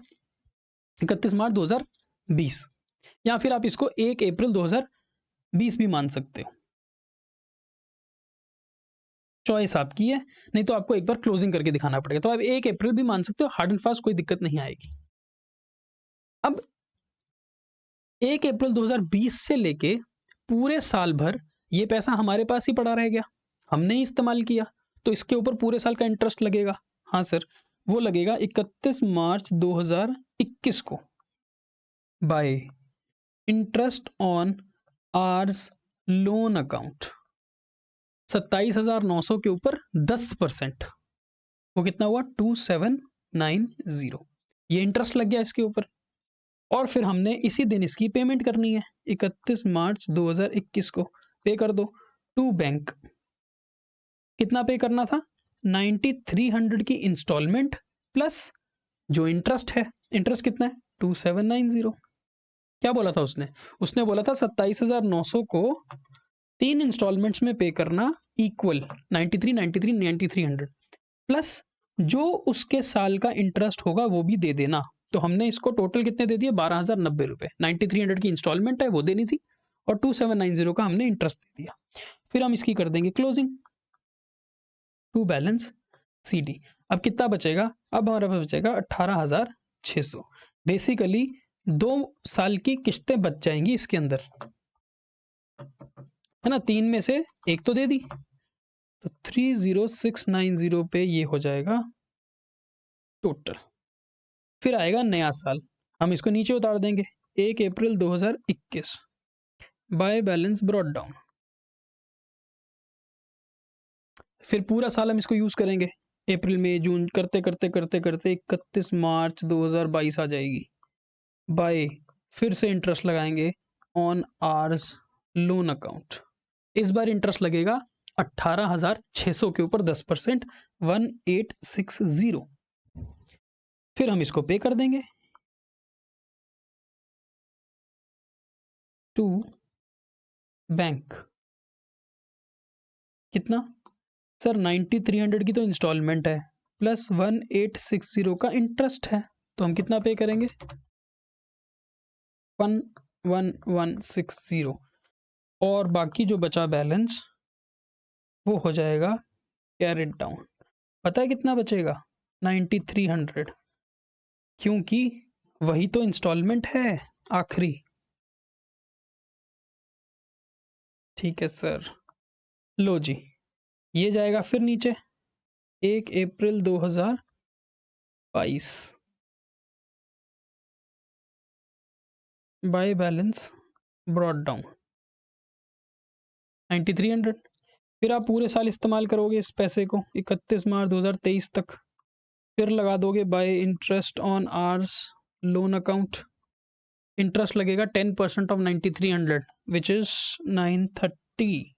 और अब आप लास्ट एंड फाइनल इंस्टॉलमेंट दोगे टू बैंक। 9300 की तो इंस्टॉलमेंट बनती है, 930 रुपीज़ का उस पर इंटरेस्ट बनता है, तो हम उसे पेमेंट कितनी करेंगे? हम उसे पेमेंट करेंगे 10230। और जैसे ही हम उसको पेमेंट करेंगे अकाउंट हो जाएगा क्लोज। ठीक है, खत्म हो गया अकाउंट। तो ये है आर का लोन अकाउंट, जो आपको पेपर में बनाने के लिए 99% आएगा अगर रिटायरमेंट का क्वेश्चन आप अटेम्प्ट करोगे। ठीक है, कई बार रिटायरमेंट और एडमिशन का क्वेश्चन चॉइस में होता है, तो आप यहाँ तो एडमिशन को बहुत स्ट्रांग कर लो या रिटायरमेंट को बहुत स्ट्रांग कर लो ताकि आप एक क्वेश्चन कर सको। पर मेरी अगर मानो तो आपको 100% दोनों को ही श्योर करके जाना है, स्ट्रांग करके जाना है। आप कोई चांस नहीं ले सकते, this is your board exam. ठीक है, चलो, तो हमारे को क्वेश्चन भी अटेम्प्ट करने आ गए हैं। अब आते हैं हम अपने लास्ट एंड फाइनल टॉपिक पे, जो है adjustment of Capitals. Now adjustment of capital किस तरह से क्वेश्चन में दिया होगा? जैसे हमने एडमिशन चैप्टर किया था, उसमें लास्ट में एक लाइन लिखता था कि after the admission of C और at the time of admission of C the old partners will adjust their capital so as all the partners capital will be in their new ratio, ऐसा बोलता था। वैसा ही यहां पर भी question बोल सकता है। केस नंबर 1, कई बार क्वेश्चन आपको total capital of the firm बता देगा और बोलेगा कि ये टोटल कैपिटल जो न्यू पार्टनर्स हैं यानी कि रिमेनिंग पार्टनर्स हैं उनके बीच में प्रोपोर्शनेट होना चाहिए। क्वेश्चन के थ्रू समझते हैं तो आपको बहुत ज़्यादा अंडरस्टैंडिंग मिलेगी।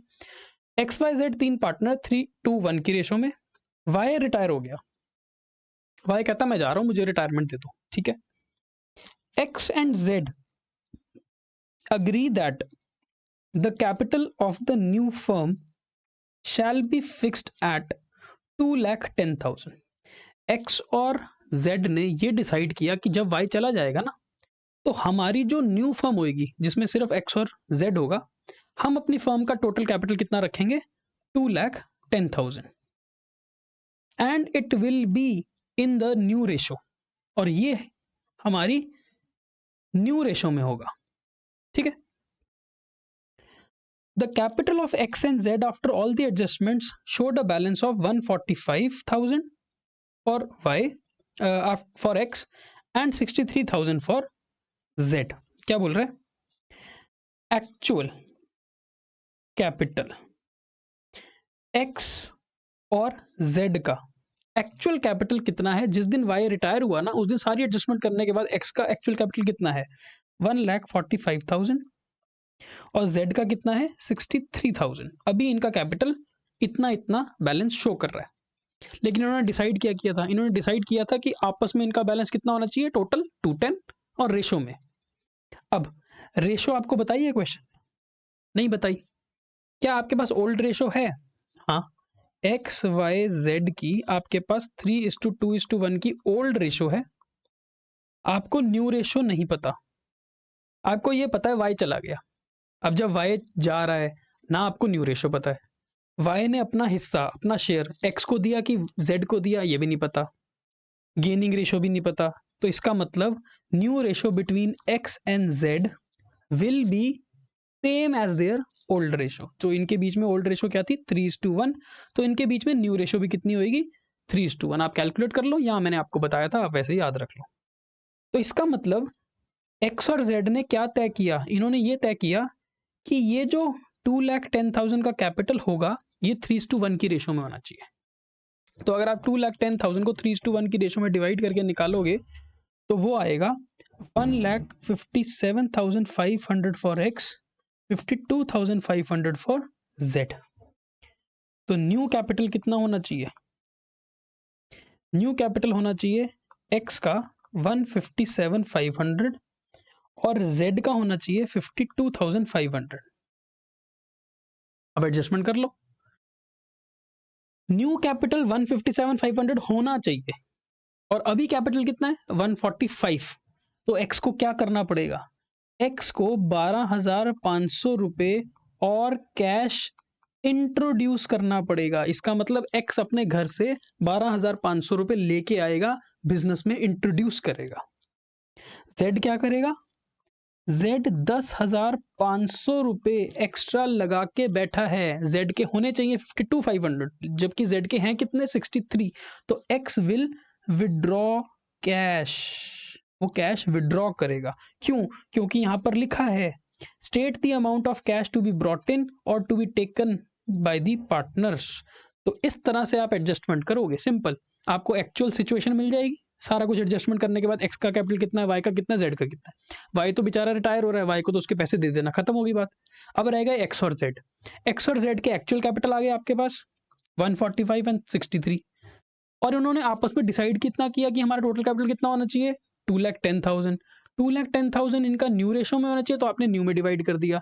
न्यू रेशो कितनी है 3:1, तो 157,500 इसका न्यू होना चाहिए, इसका 52,500 न्यू होना चाहिए।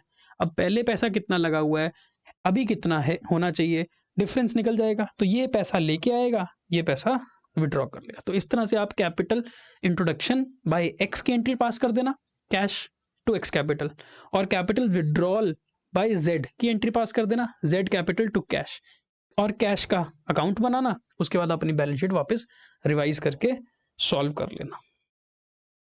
केस नंबर 2 होता है, कई बार when the total capital of the new firm is not given, कई बार क्वेश्चन आपको न्यू फर्म का टोटल कैपिटल देता ही नहीं है, एंड ये जरूर बोल देता है कि जो रिटायरिंग पार्टनर जा रहा है उसको जो पैसे देने हैं वो पैसे रिमेनिंग पार्टनर्स लेके आएंगे ताकि उनका कैपिटल प्रोपोर्शनेट हो जाए। जैसे कि when the new capital is not given and the retiring partner is to be paid through cash brought in by the remaining partners in such a way to make their capital proportionate to their new PSR। एक example के through समझते हैं इस case को। Tom, David और Harry partner है 5:3:7 की ratio में। टॉम चला गया, टॉम रिटायर हो गया। डेविड और हैरी ने ये डिसाइड किया कि उनकी फ्यूचर में रेशो होगी 2:3। तो आपके पास ओल्ड रेशो भी है, आपके पास न्यू रेशो भी है। The adjusted capital of David and Harry showed a balance of this. क्या बोल रहा है, एक है टॉम, डेविड और हैरी। कौन जा रहा है, टॉम। Tom is retiring. सारी एडजस्टमेंट्स करने के बाद डेविड का बैलेंस है 19,800 कैपिटल का बैलेंस, ये एक्चुअल कैपिटल बैलेंस है। आफ्टर ऑल एडजस्टमेंट्स डेविड का बैलेंस है 19,800 और हैरी का बैलेंस है 42,300 and the total amount to be paid to Tom is 54,300 और टॉम को देने हैं 54,300। तो तीनों के कैपिटल आपको दे दिए सवाल ने। सारा कुछ करने के बाद आपके 3 कैपिटल आ गए। This amount is to be paid by David and Harry. Which amount, जो टॉम को 54,300 रुपीज देने हैं, this amount is to be paid by David and Harry in such a way that their capitals become proportionate to their new profit sharing ratio. State the amount of cash to be brought in or to be paid to the partner. Simple. वो कह रहा है जो Tom को पैसे देने हैं ना 54,300, ये पैसे थोड़े डेविड को देने पड़ेंगे और थोड़े पैसे हैरी को देने पड़ेंगे। अब कितने डेविड देगा कितने हैरी देगा, वो कहता है इस तरह से वो पैसे देंगे ताकि उनके कैपिटल प्रोपोर्शनेट हो जाए। तो बेसिकली क्या करना पड़ेगा, बेसिकली तो यही होगा ना कि डेविड और हैरी को अपने घर से 54,300 लाने पड़ेंगे। जब वो 54,300 देंगे, वही पैसा उठा के हम टॉम को दे देंगे। ठीक है, अब कितना डेविड लाएगा और कितना हैरी लाएगा, यही क्वेश्चन है। तो क्वेश्चन बड़ा सिंपल सा है। तो हम एक काम करेंगे, डेविड हो चाहे हैरी हो, टोटल मिला के कितना पैसा लेके आएंगे, टोटल मिला के 54,300 लेके आएंगे। तो इसका मतलब the total capital of new firm will be, total firm जो न्यू फर्म होगी डेविड और हैरी की, उसमें टोटल कैपिटल कितना लग जाएगा। देखो डेविड का 19,800 तो पहले ही है, प्लस हैरी का 42,300 तो है ही, लगा ही हुआ है, ये तो इनके पैसे लगे ही हुए हैं। ये और कितना पैसा लेके आएंगे, ये टॉम को देने वाला पैसा लेके आएंगे। तो इसका मतलब जो टॉम को देने वाला पैसा है 54,300, ये पैसा भी तो थोड़ा डेविड और थोड़ा हैरी नहीं लाना है। तो इसका मतलब डेविड और हैरी का टोटल कैपिटल कितना हो जाएगा, old capital of David Harry plus the capital payable to Tom. तो टोटल पैसा हो जाएगा 19,800 प्लस 42,300 प्लस 54,300, टोटल पैसा हो जाएगा 116,400। अब ये पैसा जो है, ये ही तो डेविड और हैरी की न्यू रेशो में होना चाहिए, जो रेशो दे रखी है 2:3। तो 1,16,400 116,400 2:3 की रेशो में बांट दो। 46560 एंड 69840, ये है इनका न्यू कैपिटल। यही बात समझ में। डेविड और हैरी घर से कितना पैसा लेके आएंगे, जो टॉम को देना है, और टॉम को कितना पैसा देना है 54,300। जब वो पैसा टॉम के लिए लेके आएंगे, पहले वो फर्म के पास आएगा। फर्म के पास जब आएगा तो वो किस अकाउंट में बुक करोगे, थोड़ा हैरी में, थोड़ा डेविड में। तो अल्टीमेटली डेविड और हैरी का टोटल कैपिटल बन जाएगा 1,16,400। अब यही कैपिटल प्रोपोर्शनेट होना चाहिए 2:3 की रेशो में। तो न्यू कैपिटल आ गया 46,560 एंड 69840। और अभी ओल्ड कैपिटल कितना है, एक्चुअल कैपिटल कितना है 19,800 और 42,300। तो इसका मतलब दोनों ही कैश लेके आएंगे। कितना कितना कैश लेके आएंगे, 46,560 होना चाहिए, 19,800 है, तो 26,760 डेविड लेके आएगा और 27,540 हैरी लेके आएगा। 26,760 डेविड लेके आएगा, 27,540 हैरी लेके आएगा। और ये टोटल पता है कितना होगा, ये टोटल होगा 54,300, जो पैसा हमने किसको देना है, टॉम को।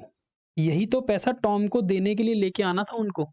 तो ये पैसा जो डेविड और हैरी लेके आएंगे 26,760 और 27,540, ये उठा के हम किसको दे देंगे, टॉम को। सो ये है हमारी capital adjustment in the case of retirement. आई बात समझ में। तो ये लास्ट टॉपिक था हमारा। अब एक क्वेश्चन हम जाते जाते अगर हम कर ले रिटायरमेंट का, तो आपका पूरा का पूरा चैप्टर जो है वो रिवाइज हो जाता है मेरे साथ। तो ये एक क्वेश्चन है, फुल फ्लैज क्वेश्चन, इसमें सब कुछ करेंगे और हम ये टॉपिक को कंप्लीट कर लेंगे। तो फटाफट से हम ये क्वेश्चन करते हैं। The balance sheet of X, Y and Z who are sharing in the ratio 5:3 is as follows. कौन है पार्टनर, X, Y और Z 5:3:2 की रेशो में, और कहता है X रिटायर हो गया, इसमें से X रिटायर हो गया, तो Y और Z की न्यू रेशो दे रखी है 3:2। ढंग से पढ़ोगे तो आपके पास ओल्ड रेशो भी है, आपके पास न्यू रेशो भी है। पहला काम क्या होता है, ओल्ड, न्यू और गेनिंग रेशो। फटाफट से गेनिंग रेशो निकालते हैं। गेनिंग रेशो गेन निकालना पड़ेगा, गेन होता है new share minus old share. तो y और z 3/5 2/5 माइनस 3/10 2/10, कितना बचेगा 3/10 2/10। तो गेन कितना आ गया 3:2 की रेशो, क्योंकि इनकी ओल्ड रेशो भी 3:2 थी। आप देखो ना यहाँ पर ध्यान से, आपस में इनकी पहले भी 3:2 थी, इनकी न्यू भी 3:2 है, तो इनकी गेन भी तो 3:2 ही आएगी। अगर नहीं भी आता तो आप इस तरह से रेशो निकाल सकते। तो हमारे पास तीनों हो गई, ओल्ड न्यू गेनिंग। अच्छा, क्वेश्चन में आपको सारी बातें बोली हैं।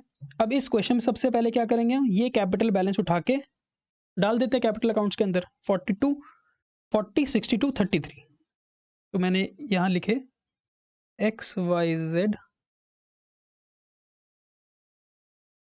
By balance brought down 40, 62, 33,000। अब बैलेंस शीट में कुछ ऐसी चीज है, ये देखो प्रॉफिट एंड लॉस। इसका क्या करते हैं, ओल्ड पार्टनर ओल्ड रेशो में डिवाइड, 532 में बांट दो इसको, कुछ सोचने की जरूरत ही नहीं है। बाय P&L अकाउंट, सो 85,000 को 532 में बांट दो, 42,500, 25,500 और 17,000 बांट दिया, तो कैपिटल अकाउंट में डाल दिया। क्वेश्चन कहता है the goodwill of the firm is 80,000।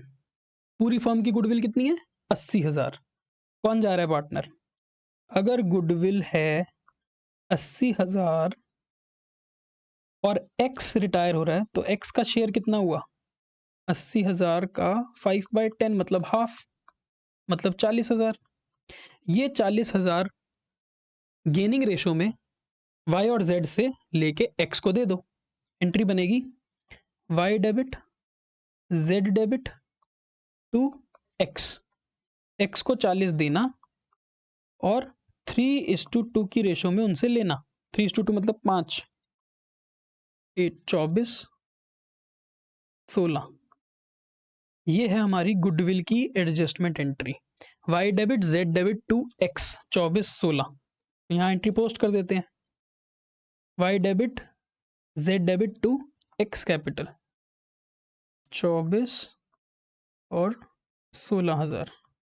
इसी को यहाँ पर लिख देंगे by y capital by z capital, goodwill की एडजस्टमेंट।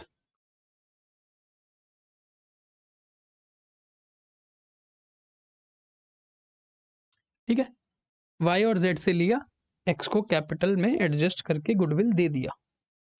नेक्स्ट, फिक्स्ड एसेट को करना है डेप्रीशिएट। 60,000 के एसेट्स थे, 57,500 के रह गए, 2,500 की डेप्रीसिएशन लगा दो। टू फिक्स्ड एसेट्स,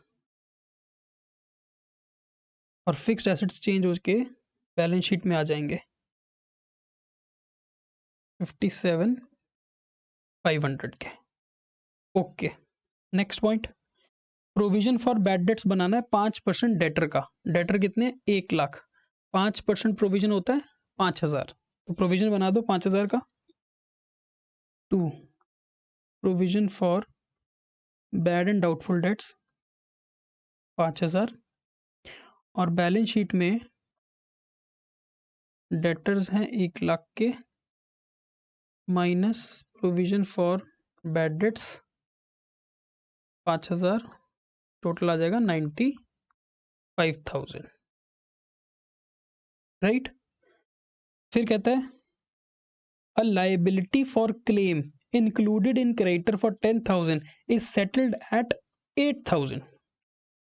क्या कह रहे हैं, एक क्रेडिटर है 10,000 का, उसको सेटल कर दिया 8,000 में, उसको सेटल कर दिया 8,000 में। इसका मतलब क्या हुआ कि इसके अंदर एक क्रेडिटर है 10,000 का, उसको केवल 8,000 रुपए में सेटल कर दिया, यानी कि उसको दे दिए 8,000 रुपए, तो 2,000 रुपए बच गए ना। जो 2,000 रुपए बच गए वो हमारा प्रॉफिट बाय क्रेडिटर्स 2,000। अब देखो, अगर इस 50,000 में जो 10,000 के क्रेडिटर थे उनको 8,000 दिए, तो 2,000 रुपए प्रॉफिट हो गया, वो प्रॉफिट हमने रिवैल्यूएशन में बुक कर दिया। जो बचे हुए क्रेडिटर्स हैं वो कितने होंगे, 40,000 के, वो तो एज इट इज ही है। तो इसका मतलब अब 8,000 के क्रेडिटर्स को 8,000 की पेमेंट कर दी होगी फ्रॉम दी बैंक अकाउंट, ठीक है ना। तो हम क्या करेंगे, यहाँ लिखा है ना इट इज सेटल्ड एट 8,000। इसका मतलब अब जो हमारे क्रेडिटर्स बचेंगे वो रह जाएंगे केवल 40,000 के, और जो हमारा बैंक में बैलेंस है उसमें से 8,000 रुपये कम हो जाएगा। हमारे बैंक में 40,000 थे, उसमें से हमने 8,000 उनको दे दिए, तो हमारे बैंक में पैसे कितने रह गए होंगे, 32,000। ये अभी मैंने ऐसे ही लिखा है एडजस्टमेंट के तौर पे, ताकि आपको याद रहे, ठीक है ना। बस हाँ जी, अब पॉइंट नंबर ई को हम बाद में पढ़ते हैं। हम रीवैल्यूएशन अकाउंट को क्लोज कर सकते हैं। रीवैल्यूएशन अकाउंट को क्लोज करने के लिए हम लिखेंगे बाय लॉस ट्रांसफर्ड। कितना लॉस आ गया, टोटल हो गया 7,500, 7,500, 5,500, 5,500 का लॉस हो गया। किसको जाएगा, एक्स वाई और जेड 5:3:2 की रेशो में, तो 2,750,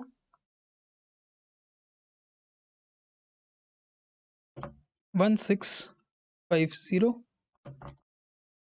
और 1,100 रुपये। लॉस कहाँ जाता है, कैपिटल की ऑपोजिट साइड पे, तो 2 रीवैल्यूएशन ब्रैकेट लॉस 2,750, 1,650 और 1,100 रुपये, ठीक है। लॉस भी बुक कर दिया आपने, लॉस हो गया।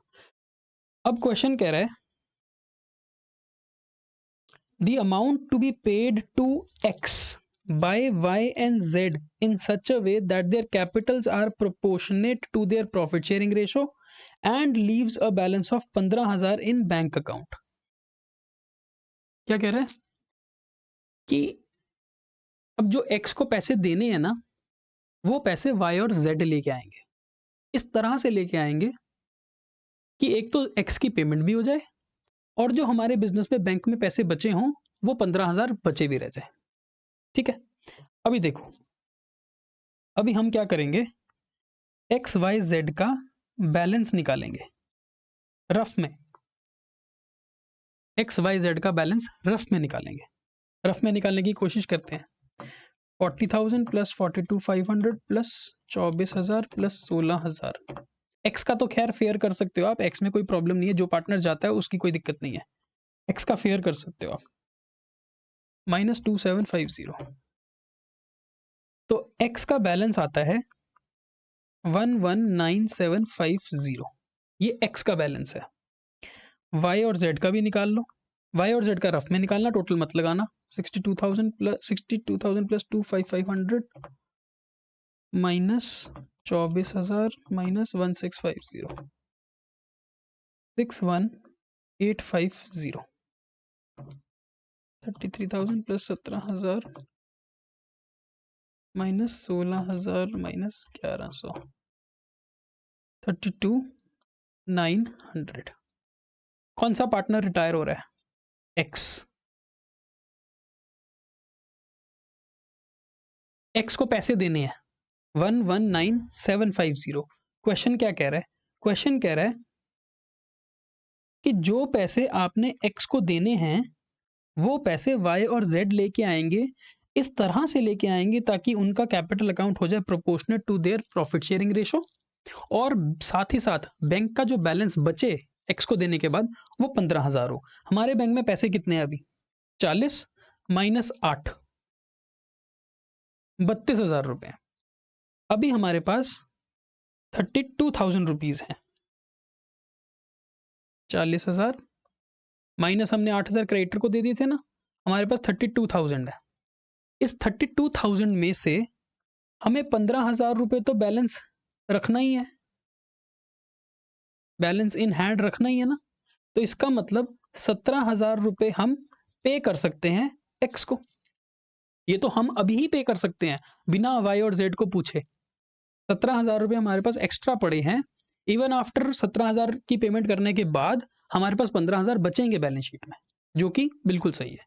अब देखो, अगर मैं एक्स को 119750 में से 17,000 रुपये दे देता हूं, तो इसको देने वाले कितने बचेंगे, एक्स को अगर मैंने 17,000 पे कर दिए तो 102 750 पेंडिंग रह जाएगा एक्स का पैसा, ठीक है, ये अभी इसको देना है। अब ये पैसा कौन लेके आएगा? थोड़ा वाई और थोड़ा जेड। अब ये पैसा वाई लेके आएगा तो वाई के कैपिटल में जुड़ जाएगा, थोड़ा जेड लेके आएगा जेड के कैपिटल में जुड़ जाएगा। सो अल्टीमेटली वाई के कैपिटल और जेड के कैपिटल में टोटल पैसा कितना ऐड हो जाएगा? 102,750। तो y और z का कंबाइंड कैपिटल कितना हो जाएगा? y और z का कंबाइंड कैपिटल हो जाएगा ये सारा। आई बात समझ में? तो 61,850 प्लस 32,900 प्लस 102,750, ये टोटल बन जाएगा combined capital of y and z in their new firm 19,750। और ये जो टोटल कंबाइंड कैपिटल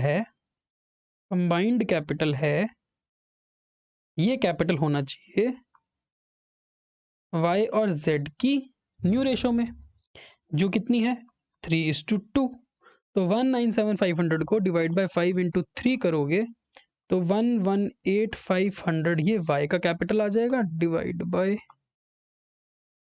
3 करेंगे 79,000 आ जाएगा z का न्यू कैपिटल। तो न्यू कैपिटल होना चाहिए 118,500 और 79,000, इसमें से माइनस कर दो ओल्ड कैपिटल। अभी कितना है 61,850 और 32,900 निकाला था ना हमने रफ में, ये पैसा ये रफ में निकाला था हमने, ये हमने माइनस कर दिया। तो हमारे पास क्या आ जाएगा कि कितना कैश ये लेके आएंगे, कैश टू बी ब्रॉट।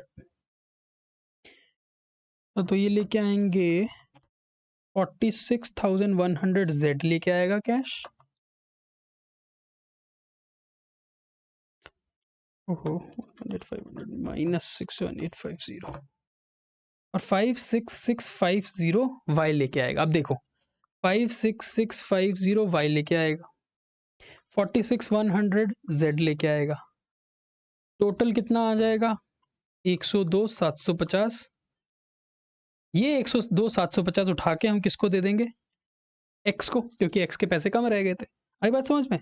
तो अब इसकी और इसकी एंट्री पास करेंगे सबसे पहले, 56,650 और 46,100, ये एंट्री बनेगी यहां पर बाय कैश और बैंक अकाउंट,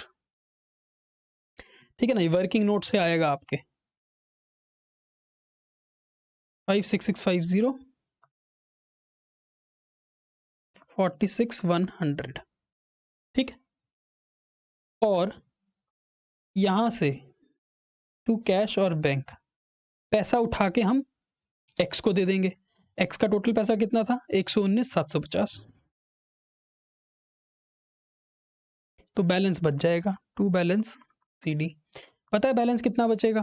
हाँ सर पता है, बैलेंस बचेगा 118,500 और 79,000 जो कि उनका न्यू कैपिटल है। आई बात समझ में? इसके बाद इनके नीचे टोटल लगा लेना, टोटल फटाफट से लगा देते हैं ताकि सवाल कंप्लीट हो जाए। 144,150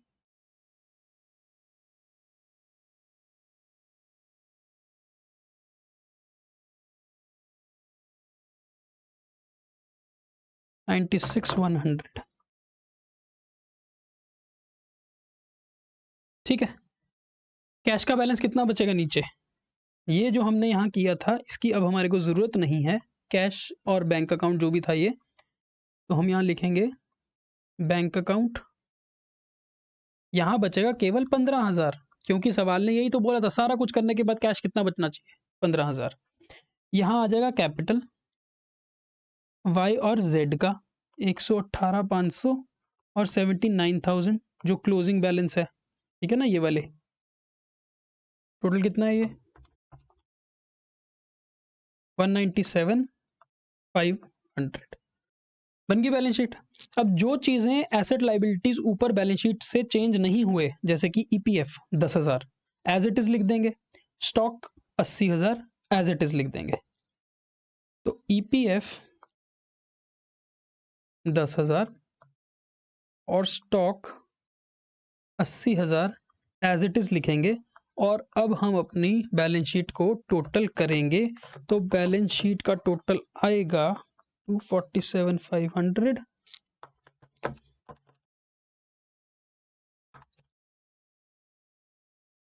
247,500। लो जी, हो गई बैलेंस शीट टैली और कैपिटल अकाउंट्स भी बन गए। कैपिटल की एडजस्टमेंट भी करनी आपको आ गई, बहुत इंपॉर्टेंट है। ठीक है, तो ये जो कैपिटल की मैंने एडजस्टमेंट करके कैश का बैलेंस निकाला, जो ये लेके आएंगे, ये आपका वर्किंग नोट बनेगा ऐसे। ठीक है, इसको थोड़ा सा और आप प्रॉपर फॉर्मेट में लिख सकते हो, तो आपका ये वर्किंग नोट कैपिटल के अकाउंट्स एडजस्टमेंट का बन जाएगा। तो इस तरह से हमारा ये वाला क्वेश्चन भी कंप्लीट हो गया और हमारी जो पूरी की पूरी रिटायरमेंट वाला टॉपिक था, ये रिटायरमेंट वाला टॉपिक भी हमने कंप्लीट कर लिया बहुत ही प्यार से। तो आपको एडमिशन चैप्टर और रिटायरमेंट चैप्टर में मेरे हिसाब से और कुछ भी प्रॉब्लम आने वाली नहीं है। अगर कभी भी कोई प्रॉब्लम आपको आ रही है तो आप इन्हीं वीडियोस में जो मैंने आपको टॉपिक्स कराए हैं वो आप गो थ्रू करके रिवाइज कर सकते हो। अगर फिर भी कोई चैलेंज रह जाता है, अगर फिर भी कोई सवाल आपको समझ नहीं आता, तो मेरे को वीडियो की डिस्क्रिप्शन में आप वो क्वेश्चन पोस्ट कर सकते हो। मैं पक्का आपकी मदद करने को तैयार रहूंगा। ठीक है, सो विद दिस हमने आज का टॉपिक, आज का चैप्टर, आज की वीडियो कंप्लीट कर ली है। अगली वीडियो में मैं आपको नए चैप्टर के साथ रिवाइज करवाऊंगा। बाय।